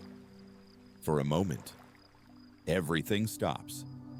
No water, no movement, only the breath of air and the slow beating of his heart. He thinks of the people sleeping below, the ones who trust that while they dream, the night will stay peaceful because someone is awake. The thought makes him stand taller, his hand resting on the hilt of his sword, not out of fear, but out of quiet pride, for he is the one who guards their sleep. The older guard, descending the stairs, turns once to look back at the tower's peak. The light still burns there, its glow faint but steady. He smiles, pulls his cloak closer, and disappears into the dark. Up above, the younger guard remains. The rain has gone, but the wind lingers. He hears the soft flap of cloth, the faint creak of stone under cold air, and somewhere far away, the cry of a wolf. It isn't frightening. It only makes the night feel deeper. He sits down, leaning against the wall, eyes on the horizon. The night is thinning now. A pale line of light has begun to stretch across the edge of the world. Thin, distant, the first breath of dawn. He closes his eyes, feeling the last wind of the night brush his face, like a sigh, and in that chill, he senses something small yet certain. Peace. Not loud, not grand, just peace, because the night has run its course, and he has watched over the dreams of others. When morning comes, no one will know his name or remember his face. But that doesn't matter. Peace doesn't need to be remembered, only kept. He opens his eyes, looks toward the widening light in the east, and whispers softly, as if speaking to himself. The night sleeps well. The sky begins to change color. Mist loosens from the stone walls, floating like threads of silver smoke. The wind softens, and everything shifts from black to gray, then to a pale blue that only those who stay awake through the night ever see. The guard rises. His legs are stiff from standing for hours. But inside, there's a lightness, as if the wind itself were passing through him. He brushes the dew from his cloak, then walks slowly along the stone parapet, where droplets glisten like tiny mirrors, reflecting the first light of morning. Below, the valley still sleeps. Roofs are covered in white haze, as though wrapped in silk. Only a few thin trails of smoke rise from chimneys here and there, the first sign of life returning. The first sounds of morning are faint. A horse snorting in its stall, water dripping softly from the copper gutter, and far away, the creak of a wooden door being opened. The guard looks down and sees his shadow stretch across the wall. As the light grows, it fades, as if he himself were dissolving along with the night. Behind him, the next guard climbs up the stairs, younger, carrying the warmth of half-finished dreams. Was it quiet tonight? The young man asks softly. The older one nods. Quiet. The rain stopped early. The wind shifted, but nothing strange. Then silence again. There's no need for more words. Every night begins with the same silence. The elder lays a hand on the younger's shoulder. Just listen. That's all you have to do. The night will tell you everything. He smiles faintly. His eyes turned eastward, where light is spreading. Thin, but steady. He descends, his steps slow and even, echoing softly through the spiral of stone. The young guard watches him go, The lantern's light shrinks, then disappears around the curve. Watches him go. The lantern's light shrinks, then disappears around the curve, leaving only the natural light of dawn washing the gray walls. A new breeze arrives, no longer cold, but carrying the warm scent of wet grass and wood smoke. The young guard inhales deeply, feeling it pass through his chest. Raw, real, clean. Beneath him, the stones are still damp. They shimmer like thousands of tiny mirrors, reflecting the opening sky. Far away, the sun begins to rise.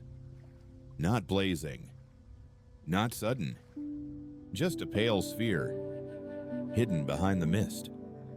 Its light crawls gently across the trees, through cracks in the walls, and onto the guard's armor, casting a tender gold that melts the last traces of the night's cold. I can give you a discount, but only if He you closes buy his eyes, That is still too much. letting the warmth of the first sun We are closing soon. touch his eyelids.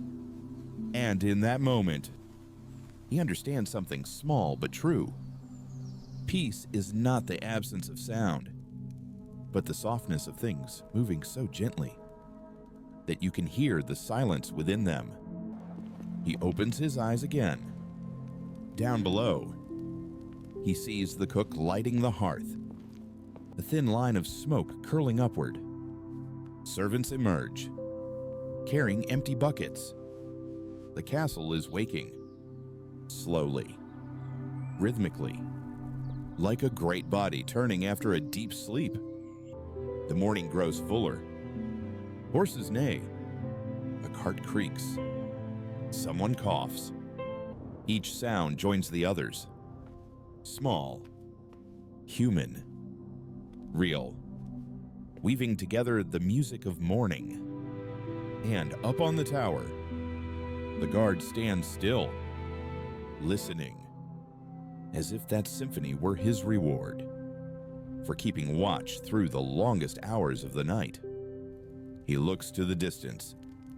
The sun is rounder now, its light spilling over the river, turning the water into a ribbon of silver. The mist in the valley rises, revealing the fields, the winding paths, and the faint silhouettes of farmers beginning their day. From the top of the tower, a small bell rings, the first sound of the new day. It isn't a call, but a greeting. One pure note, vibrating softly, then fading into the wind. The guard smiles. He rests his hand on the cold stone rail, feeling his heartbeat, matching the echo of the bell. For a brief moment, everything, the man, the stone, the air, the light, moves together in one quiet rhythm. No words, no thoughts, only a simple truth. The world is at peace, It was a funny story. and he Yes, we heard you the first is time. keeping it Grandmother, below. your laugh is louder than The great fire gates tonight. open. A group heads toward the fields, horse hooves tapping lightly on the stone path. Light spills across them, casting long, warm shadows, and the scent of dew blends with the sweetness of new grass. Morning has come. Fully. The guard turns back, taking one last look at the valley. Everything is clear now. The night is gone, but its calm remains. Deep, steady, kind. He whispers softly, a message meant for himself and for all those sleeping peacefully below. The day has come, and the night has done its duty. Part 8, Reflection in the Water. At the foot of the castle lies a small lake. The people call it the Silent Lake, not because it makes no sound, but because every sound that reaches it becomes softer, lower, as though the water itself absorbs all the world's noise. Tonight, the surface is impossibly still. No wind, no moving clouds. The full moon hangs high above, its reflection mirrored so perfectly that the lake seems to hold a second sky within it. If you stood at the shore, you wouldn't know what is real. Is the moon above or below? Does the castle stand on solid ground? Or is it floating, suspended in the water? The reflection is so clear, so delicate, that you might think you could reach out and touch it. Across the lake, a few reeds bend gently. The light white goose steps out reveals from what the darkness shadows, hides. slowly approaching the edge. It pauses, then slides into the water, soft as a falling petal. And at that moment, the surface stirs. Ripples bloom outward, growing, fading, Did you override and the main moon gate trembles, Only with its the level silver 5 light breaking authorization from apart, the cafeteria. breathing, again? I love this job. alive. The only sound is the faintest splash, barely there, just enough to make your heartbeat slow. The goose glides forward, leaving a pale trail behind it. The moonlight scatters into shards of silver, then gathers again, as if nothing ever moved. It is so peaceful that time itself seems to pause. There is no past, no future, only this moment. Endless, light, complete. If you listen closely, you'll hear the sound of silence itself. The night breathing. It doesn't speak, but it is present in the rhythm of your pulse, in the soft air brushing your skin, in the gentle stillness surrounding you. Above, the moon climbs higher. Its pale light falls in thin ribbons, touching the stones, the grass wet with dew. Everything seems painted in one color, pale blue, silver, and calm. There is no line now between water and sky. They've merged like breath and reflection. A small fish breaks the surface, sending tiny ripples outward. For an instant, the moon's reflection shatters, and then it returns, perfect again, just like every worry we've ever had, rising, disturbing the stillness, then disappearing, leaving behind the quiet we had all along. They say the moon is only beautiful when the water is still. But if there were no ripples, how would we know the water is alive? Just as with the heart, only when it trembles. Do we know it still feels? The goose drifts slowly, eyes half closed, its white feathers glowing faintly with moonlight. It is not afraid. It does not hurry. It simply moves, existing without effort, as though peace were its natural shape. A breeze stirs, not enough to disturb the surface, just enough to make it shimmer, like silk being stroked by an unseen hand. The moon shifts with it, flickering softly, breaking into 1,000 points of silver, like starlight falling into the lake. From afar, it looks as if the lake itself is glowing. A light not born of the moon, but of stillness. A light that belongs to silence alone. In that moment, every sound in the world disappears. No insects, no wind, only the slow beat of your heart. Small, but true. You stop thinking. You stop remembering. You stop searching. There is only light. And you inside it. People often chase peace far away. But truly, it lives only here, in this quiet second, when you stop moving and let the world reflect within you.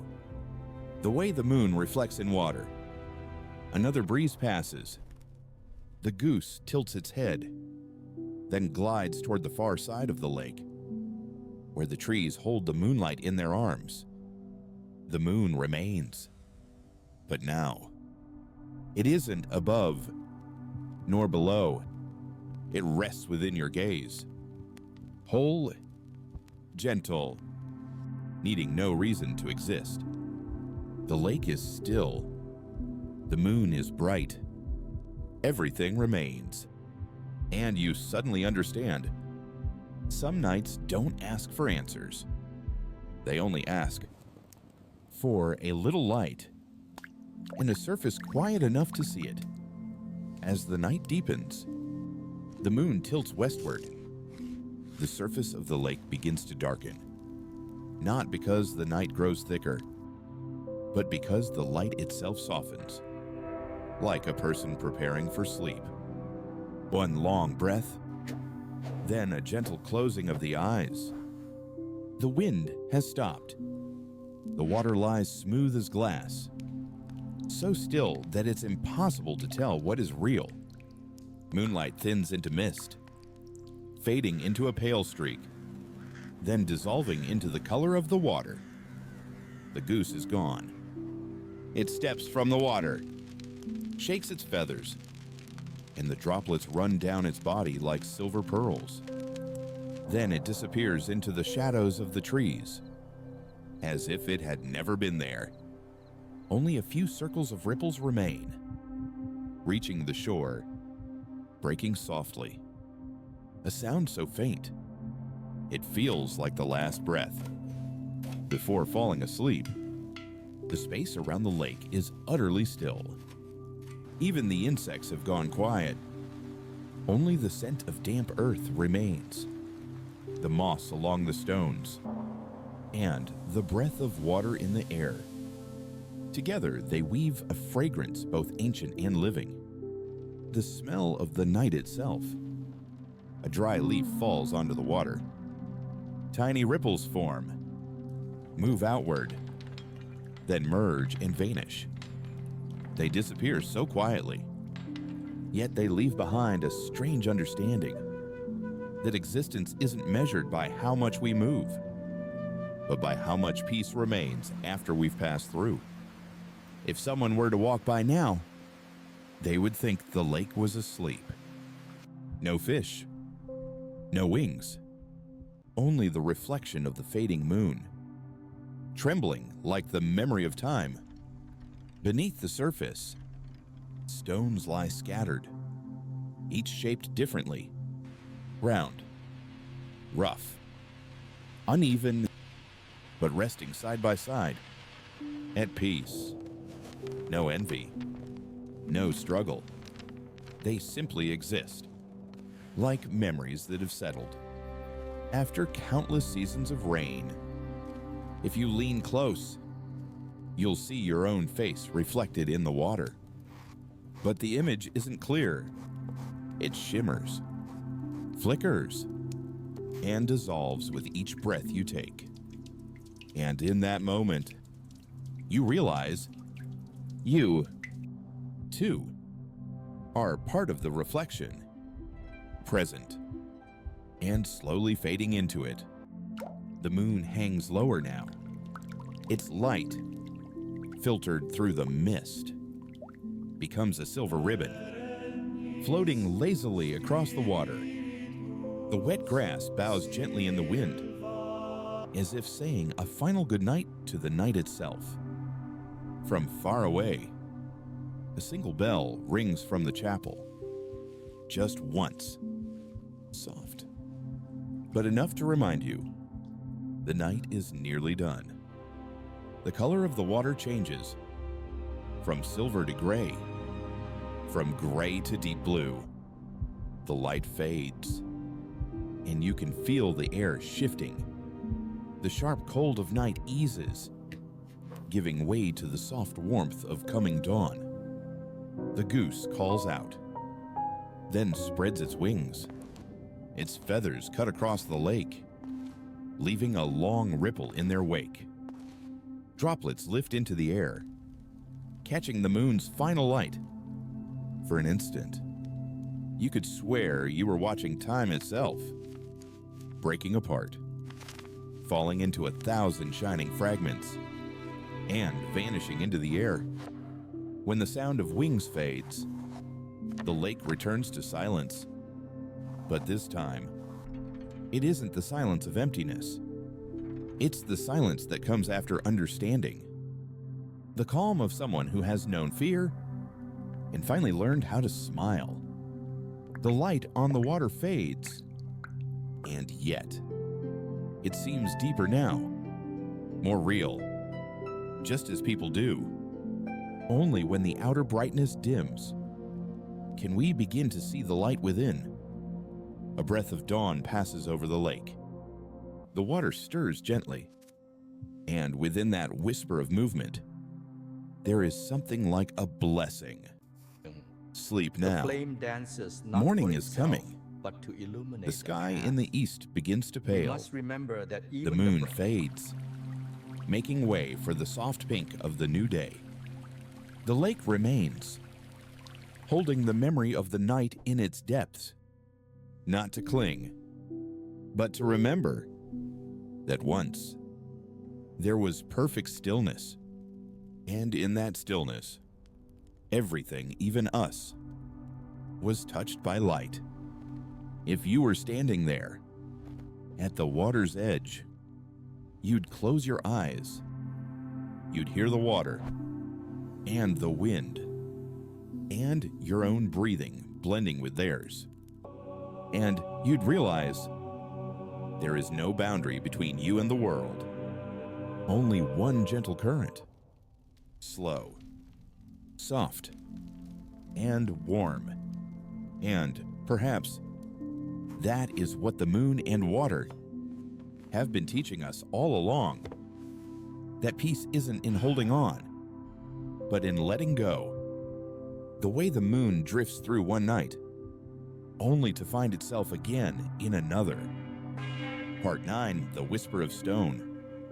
The old castle wall stands there, silent, like a creature that has been asleep for centuries. Moss spreads thick across its surface, a deep green coat of time wrapping over memory. Every crack, every rough edge, holds the mark of countless seasons that have passed. As you walk closer, you can smell the dampness of moss, the cold scent of stone lingering in the air. There is a faint sound, wind slipping through the crevices, a sound so soft it feels like breathing.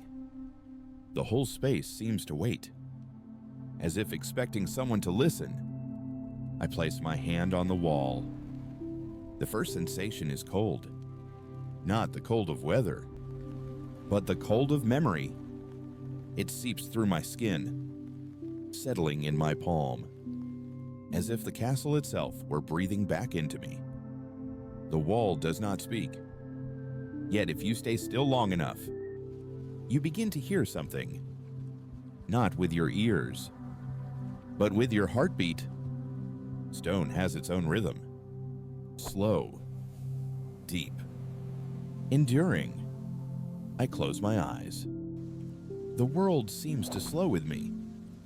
The wind stops. Birdsong fades. Only the quiet presence of the wall remains, and the faint warmth of my hand against its chill. Beneath the moss, there are stories that no one remembers. The stones have witnessed everything.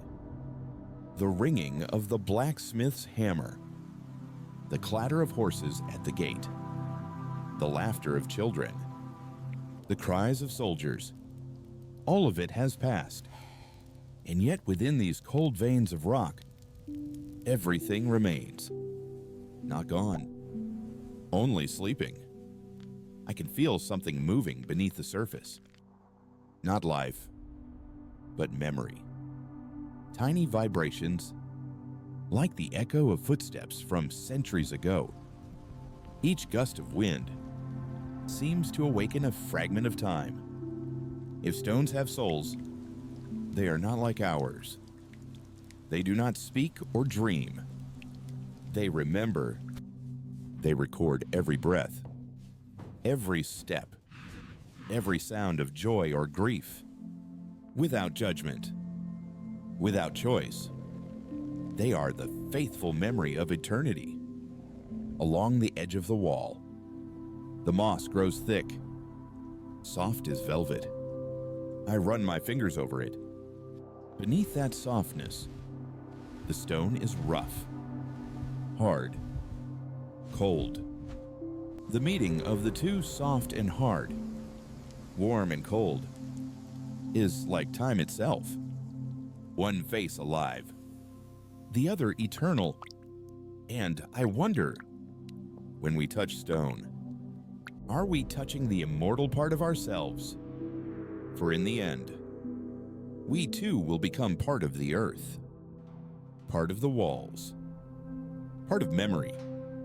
No one escapes time, but anyone can dissolve into it, like a drop of water melting into the sea. Gone, yet never lost. A drop of dew slides down the crack in the wall, then disappears. I watch it, and somehow it teaches me. Everything flows, yet nothing truly ends. The dew becomes soil, then cloud, then rain, and someday it will fall upon this same stone again. So it is with us. We come, we go, and return again in another form. A breath, a speck of dust, a memory. Perhaps that is what the stone understands best. I open my eyes. Morning light seeps through the cracks. The first rays touch the moss, turning it golden green, making every drop of water glimmer, as if the wall itself were smiling. Stone once thought lifeless, suddenly feels alive, not because it moves, but because it reflects life happening around it. It lives in its own way, slow, patient, waiting 1,000 years, just to greet a single morning. When you leave this place, the wall will remain. Tomorrow, next year, 100 years from now, it will still stand, still listening. And if you return and place your hand on the same spot, you might find, beneath the cold stone, a trace of warmth left from your touch today. Because memory doesn't vanish. It only changes form, hidden in stone, in wind, in the quiet body of the world. We think is silent, and perhaps that is why people still come here. To touch, to listen, to be reminded that we are not alone in time. We, the stones, and eternity are only different beats of the same breath. I sit down beside the wall, leaning my back against its cold surface. The roughness presses against me, and at that moment, I feel a faint vibration, like the heartbeat of the earth. It isn't an illusion. It's simply the truth of things that move slower than we do. Humans live in fast rhythms, heartbeats, breaths, footsteps. But stone is different. It breathes slowly, beats slowly, and still lives, just across longer spans of time. I close my eyes. Each gust of wind passes by, and within every breath of air, there is a murmur from the stone. Not in sound, but in sensation. A gentle pulse, a quiet warmth, A stillness too deep for words. Behind my closed eyelids, a dim light appears. Not the light of the present, but memory. The memory of the castle itself. I see workers laying the first stones. Sweat falls onto the moss. The hammer's echo blends with the wind. Every strike a promise that these walls would stand. Long after those hands were gone, I see winters thick with snow, torches burning red along the ramparts, guards standing firm in the wind, their hands pressed to the same place mine rests now. The cold I feel, perhaps it is their breath. Still lingering here, I see endless rains, water seeping into cracks, stones swallowing it in silence, until that dampness became moss, and moss became life again. I see nights like this one, moonlight touching the walls, and someone, long ago, sitting here, hand upon the stone, listening. Time repeats, but never the same.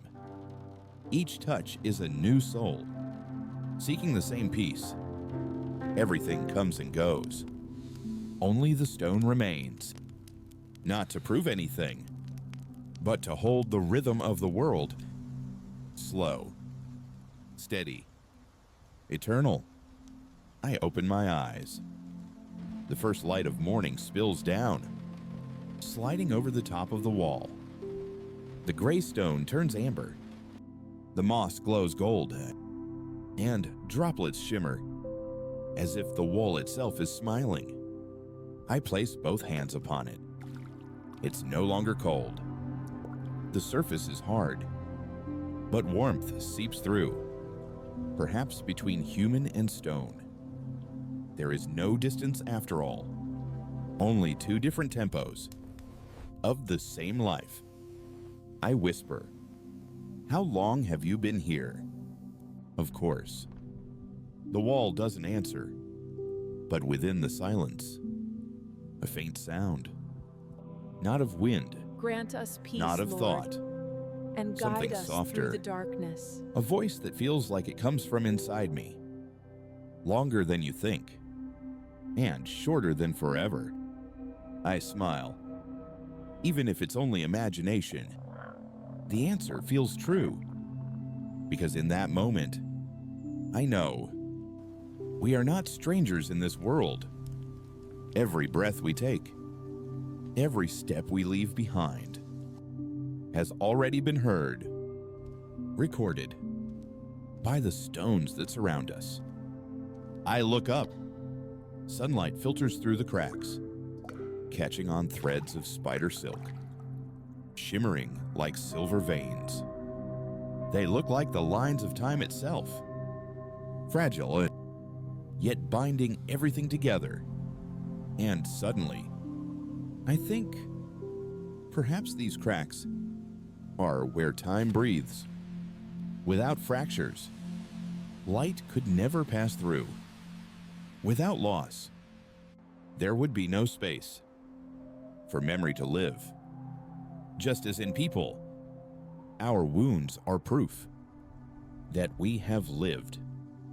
I rest my head against the wall, listening as my heartbeat slowly aligns with that of the stone. At first, they are separate. Then, they match. No longer two beings, just one sound. Deep, steady, real. It doesn't feel sacred. It feels peaceful. Peace that seeps in, like water through moss, like sunlight into stone. I understand now. Stone doesn't need worship, only touch. And time doesn't need understanding, only companionship. The morning rises higher. Birdsong fills the air around the fortress. The sounds of life return. Yet somehow, the echo of stone remains within me, warm and resonant, like a blessing. I stand, press my palm to the wall one last time. Now it's truly warm, not because of the sun, but because I've given it a part of my breath. As I walk away, I look back.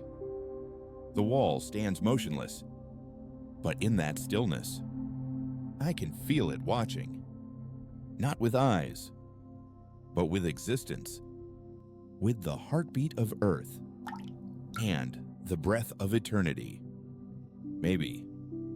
Each time we touch stone, it touches us back, not to hold us, but to remind us we belong here too. And in that instant, all boundaries fade. No longer man or matter, no longer life or death, only being, one single breath, shared between all things, stone, human, universe. And within that breath, everything returns to where it has always belonged. Stillness, eternity, and peace. Part 10. When every flame goes out, the room grows darker. The last candle shrinks, its flame trembling, trying to hold on to its final breath of light. Then, quietly, it leans and goes out. No loud sound follows, only a soft hiss as melted wax slides down the still hot wick. A thin thread of smoke rises, sweet and faintly sharp, spreading gently through the warm air.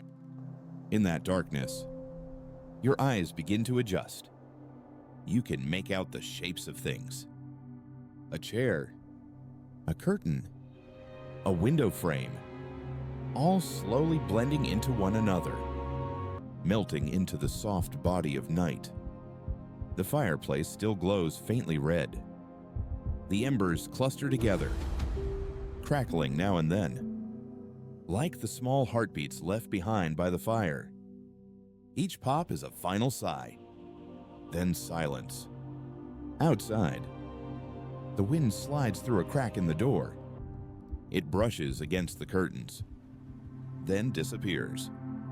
It isn't cold, just a tender reminder that the night is still there, holding everything in its arms. Someone in the room inhales slowly, then exhales. That breath merges with the wind, with the rhythm of cooling embers, and with the thick stillness of the dark. You can no longer tell which sound belongs to the person and which to the night. All blend together like a wordless lullaby, sung by silence itself. On the ceiling, the faint glow from the hearth flickers softly, casting orange-red ripples of light. The warmth of a dreaming heart. Not bright, not fierce, just enough to keep alive. A small sense of being. If you were here, in this room, you would notice sounds so small, they almost don't exist.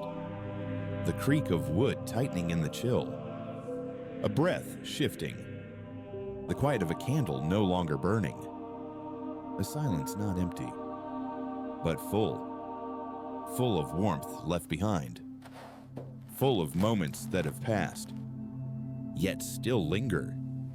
Darkness begins to spread. It doesn't fall suddenly. It moves slowly, like a soft cloth unfolding, covering the furniture, the walls, the air, a darkness that knows how to soothe. The room now feels like a body asleep. The last glimmers of light rest in the fireplace, like a soul not gone, only resting. The person in the bed curls up, pulling the heavy blanket closer, the sound of fabric brushing against skin. Soft, warm, real. Outside, the night drifts on. No rain, no birds, only wind, and the steady rhythm of a heart letting go. The embers cool. Red turns to gray, gray to black. And even when the light is gone, the warmth remains. Invisible but certain. A gentle farewell from the day. Whispering, "I'll return when morning comes." A spark flares once, then fades. The moment is so brief, you barely see it. A tiny glow rising from a sea of dark, then dissolving. And in that vanishing, your heart slows, because you understand everything arrives and departs just so, long enough to be seen, and then long enough to be released. Now the room is completely dark. No light remains. Only the presence of warmth and breath. A state between waking and sleep, between being and not being. Here, all boundaries dissolve. You feel your body slowly melt into space. The cold is no longer an intruder, but another kind of blanket, thin as mist, soft as sleep. Your breath grows slower, deeper. Your heart beats like the embers in the hearth. Still warm, still alive, but peaceful. At times, the wind slips through the crack again, nudging the curtain, then stopping. Every movement is so slow, you can almost hear the rhythm of time itself. And in this moment, time is no longer a river, but a still lake, going nowhere, reflecting only your breath. If you close your eyes, you'll see that darkness isn't black at all. It's the color of breath, of skin, of heartbeat, a gentle shade of night, cradling everything. Like a mother holding her child asleep, the night is no longer outside you. It becomes a part of you. You can hear the rhythm of the wind and realize it is the same as your own. You can hear the soft crack of wood and know that it, too, is the sound of life. Everything in this darkness beats to the same rhythm. Slow, steady, kind. When every flame has gone out, the world does not vanish. It simply grows lighter, as if, at last, everything, every being, every sound, every soul, has quietly agreed. It is time to rest. Outside, the wind still moves, but even the wind seems to be sleeping. It no longer howls. It only breathes. Steady, soft, through the tiny spaces between the stones, making a sound like someone breathing beside you. The room keeps its warmth. No more fire, but a quiet trace of life remains in the air. A tender energy, fragile as the last light that lingers on your eyelids before sleep. A hand resting on the blanket stirs. A small movement, but enough to ripple the darkness nearby, like the soft rings on a still lake. Then the hand grows still again, and the darkness closes over it, as if nothing had ever moved. The air smells faintly of ash and burnt wood, mingled with the scent of wool, of earth, of human skin. It is the fragrance of night itself. Quiet, full, and deeply at peace. A single coal flickers, then fades.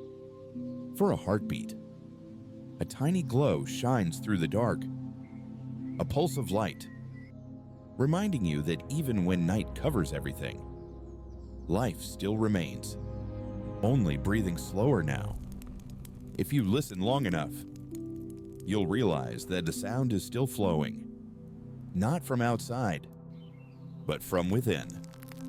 The sound of blood moving through your veins, the soft thrum of your heart, and between them, a silence so gentle, it feels like peace itself. Moonlight at the window dims, half covered by drifting clouds. Its pale glow slides across the wall, then fades, then disappears.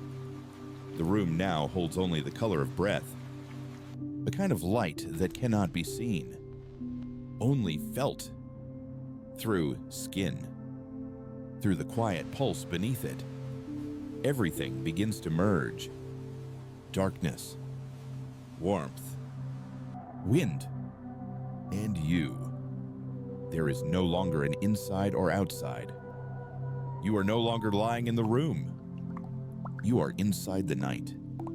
The way a drop of dew rests in the heart of a leaf. Each breath grows longer, then slower, until it nearly melts into silence. And in that moment, you realize you don't need to sleep. You only need to be still. Above, a light rain begins to fall. Thin, soft, as if the sky itself were whispering goodnight. Raindrops tap against the stone, each one a gentle reminder. Let go. Release. Let things flow where they will. A cool breeze drifts in, touches your cheek, tender as a hand laid upon you. There is no today, no tomorrow, only this moment, stretched long, like a single, endless breath. In the coming sleep, the images of the day begin to fade. The laughter, the worries, the unfinished things, they dissolve, melting into the slow breath of night. Nothing needs to be held. Nothing needs to be fixed. Everything is returning to where it belongs. Outside, the wind and rain blend together. No longer two sounds, but one. A single rhythm. Long, even, warm. The room breathes with the world. Opening, closing, opening again. The sleeper stirs. A quiet breath escapes and fades. Even the room seems to sleep. The walls, the floor, the blanket, the dark itself, all drifting into one great slumber. There are no more sounds, because everything has become sound. There is no more light, because even the darkness has turned into light. A clear, tender kind of light that does not show, but lets you feel that you exist. Everything is resting, even time, as if it has stopped to listen. All is still, but not dead. Only quiet. A stillness full of life. If you opened your eyes now, you would see that darkness is not frightening. It doesn't swallow you. It embraces you, like an old friend who has been waiting all this time just to say a final goodnight. It's time. The night seems to say, let everything sleep. You smile, a small, peaceful smile, and close your eyes. In that instant, everything breathes together, in and out. And that breath, slow, deep, melts all things into one. No more night, no more person, no more stone, no more fire. Only one thing remains: absolute silence. And within that silence, you understand No flame ever truly dies. They only sleep, waiting for another dawn, to rise once more, gentle, warm, and tender, like the dream of a soul, falling into rest. Outside, the rain has stopped. The air holds that clean. Silver silence that comes after the storm. The kind of silence you can almost hear. The earth exhales. And the castle, old and breathing, settles deeper into the night. Somewhere in the distance, a door creaks. A bird shifts its wings under the eaves. But even these sounds are gentle now, folded into the slow rhythm of everything resting. Inside, the last ember glows faintly beneath a layer of ash. Not bright, but alive, like a memory refusing to leave completely. It pulses once, and once more, before fading into gray. Darkness folds over it, like water closing over a stone.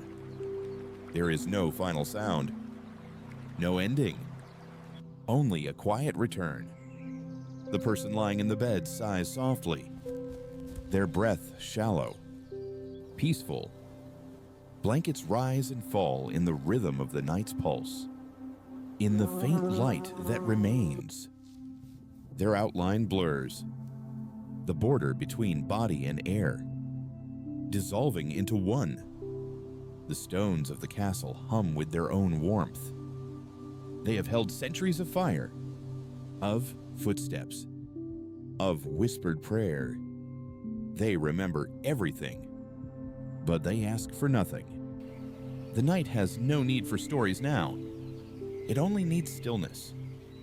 If you could stand outside this moment and look in, you might see the entire world resting at once. The tower, the rain-soaked trees, the curled smoke rising from the chimney, the stars hidden behind a thin veil of cloud, all of it breathing together, like a single living thing. And somewhere in that great, slow breath, you. The air grows heavier, but not with fear. It's the weight of calm, of surrender, of being held by something much larger than yourself. You begin to feel as though you are sinking, not down, but inward, the way light sinks into water, until it becomes part of the current, the same way dreams begin. So quietly, you don't notice the line between here and there. Your thoughts are no longer words now. They're ripples, moving lazily through your mind, fading before they reach the edge. And in their place comes the sound of your breath. A low hum, steady and infinite. The night presses gently against the windows. The glass holds a thin layer of mist. And in that blur, you could almost see faces. Not ghosts, just echoes of all those who once slept here, who also breathed, who also drifted away in the arms of this same darkness. Time folds in on itself. You could be anywhere. A century ago, 1,000 years ago, or tomorrow night. It no longer matters. Sleep has no calendar. It only knows arrival. Outside, the clouds shift, and the moon returns. Its silver light spreads over the courtyard, touching wet stones, shimmering in the puddles. Each reflection looks like an eye half closed. Dreaming, you imagine the earth beneath the castle. Cold, deep, filled with the hum of things long buried. Roots, bones, forgotten fires. All of them, too, asleep. And then, you realize something simple. Nothing ever truly disappears.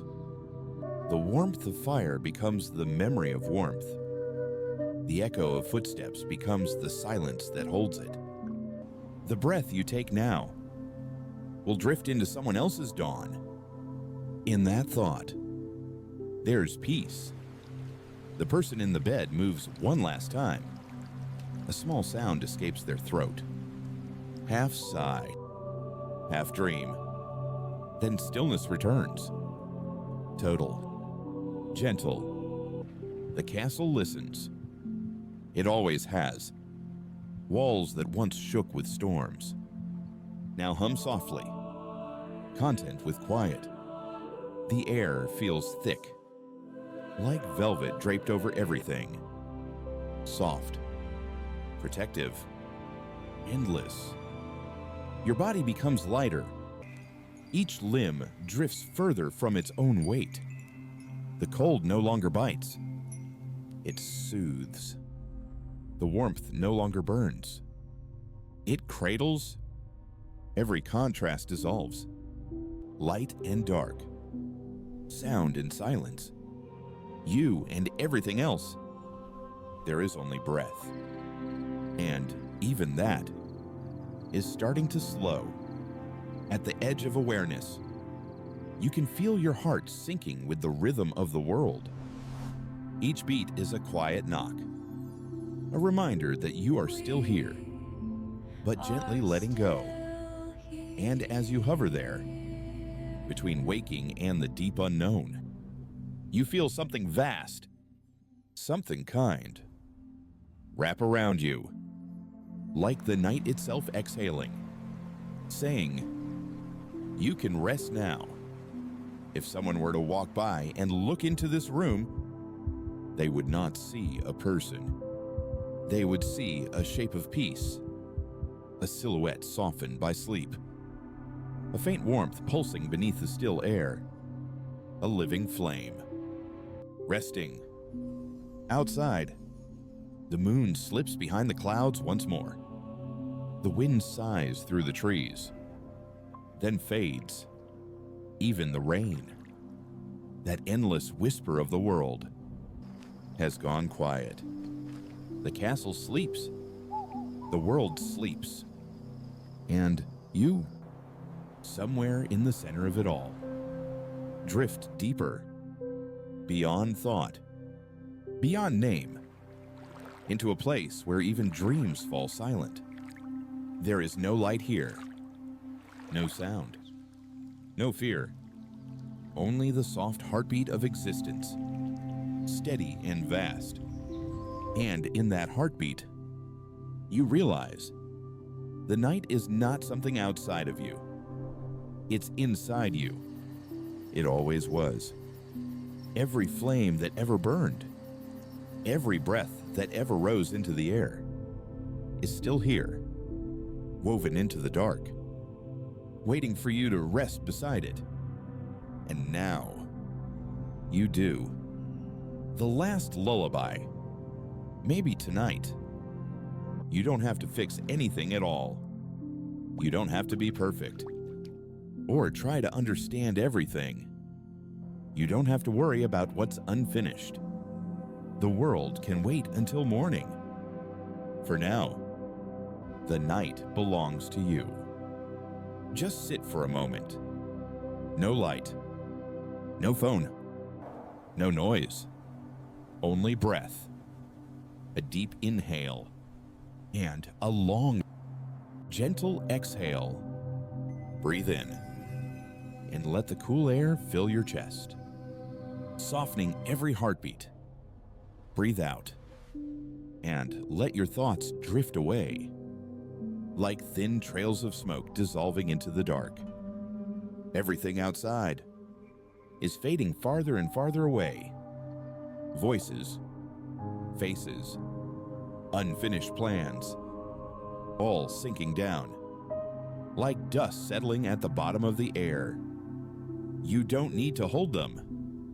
You don't need to keep anything. Everything comes and goes, like rain against the stone wall.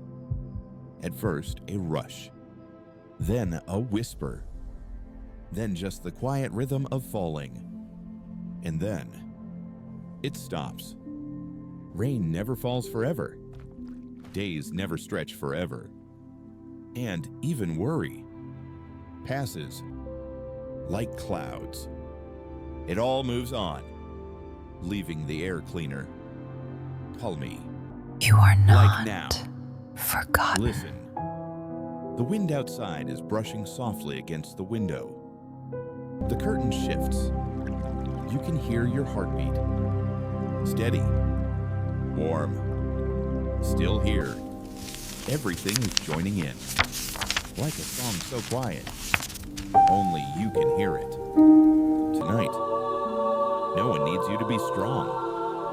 No one needs you to impress or achieve. You only need to exist. Like breath. Like the faint moon outside. Like the steady rhythm inside your chest. If you place your hand over your heart, you can feel it. That gentle pulse. Ancient and loyal. It's been there. Day after day. Asking for nothing. Just quietly keeping you here. Let your heart rest for a while. It's worked all day. Now, it only needs to beat for peace. You can close your eyes if you wish. There's nothing to fear. The night doesn't come to swallow you. It comes to hold you. Like an old mother sitting beside a fading fire, pulling a wool blanket over her child's shoulders and whispering softly, "Sleep now." And the child believes her, because in that voice, there is warmth, safety, and love. Tonight, you deserve to hear those words again, in your own voice. Whisper quietly, just inside your mind. Sleep. No need to force it. Sleep isn't something you make. It's something that finds you when you stop searching for it. When you loosen your hands. When you stop trying. When only breath and heartbeat remain. Then, sleep comes. Lightly. Like the first breath of morning. When the sun hasn't risen yet, but light already touches the world. So softly. So gently. You won't even notice the moment it arrives. You'll only know that you're drifting. Slowly. Peacefully. Your mind floating like a leaf on still water. Not needing to know the shore. Just letting itself be carried. Your muscles begin to loosen. Your shoulders soften. Your eyelids grow heavy. The weight you carried through the day dissolves, leaving behind a quiet emptiness, a calm kind of nothing. There's nothing left to think, nothing left to hold, only breath, only night. Tonight, you don't need to understand life. You don't need to have answers, because life was never meant to be solved.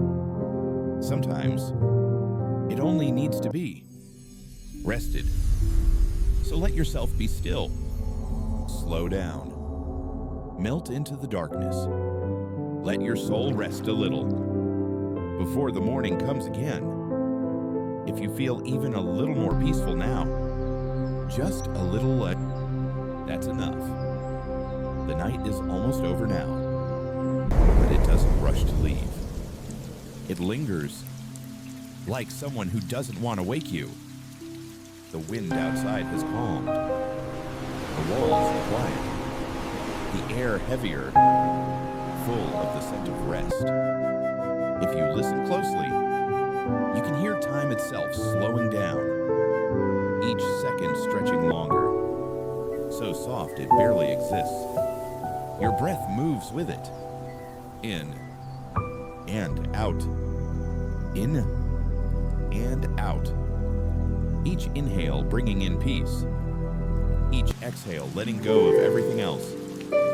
You've come a long way tonight, through flame and shadow, through wind and stone, through silence and sleep. And now, you are here, where there is nothing left to do and nothing left to prove. The night has done its work. It has gathered all your thoughts, all your noise, all your heaviness, and turned them into calm. It's strange, isn't it?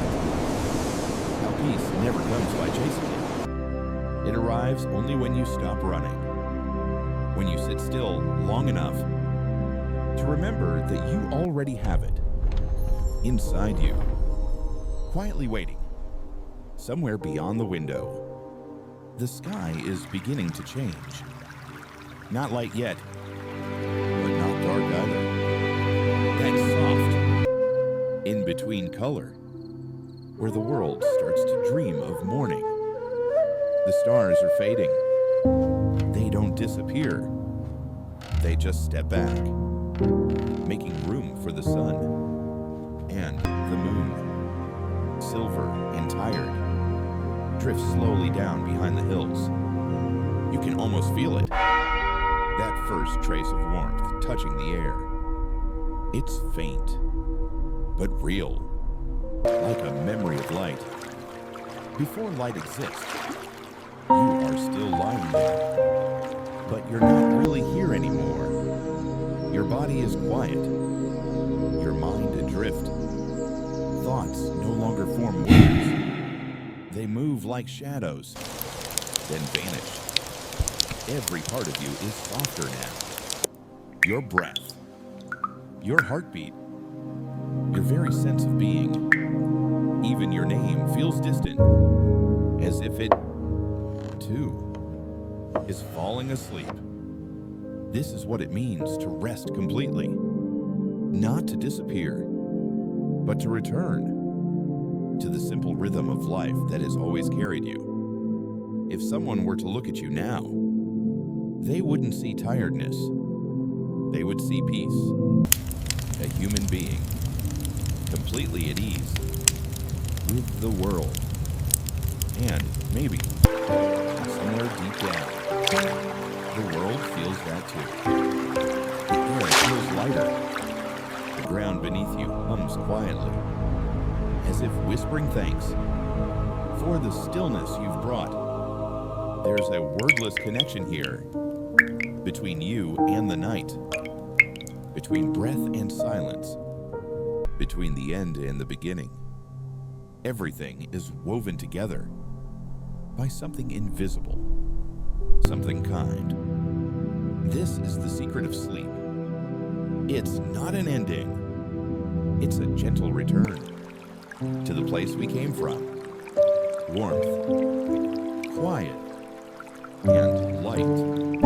So now, don't think anymore. Don't reach for anything.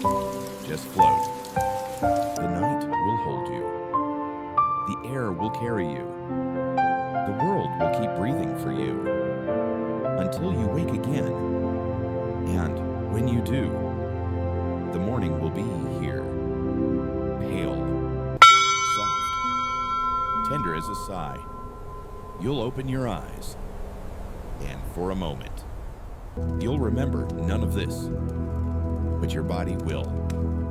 The calm, the warmth, the way the world felt safe again. That's the gift of sleep. It doesn't ask for attention. It simply restores what was lost. So now, as the final notes fade, as the air grows quiet, let yourself dissolve completely. You don't have to fall asleep. Just allow it. Let the night finish its lullaby. Let the dark cradle you one last time. Because somewhere, just beyond the horizon, the first light of dawn is waiting. It will find you soon. It always does. But not yet. Not now. Now, there is only this, the sound of breath.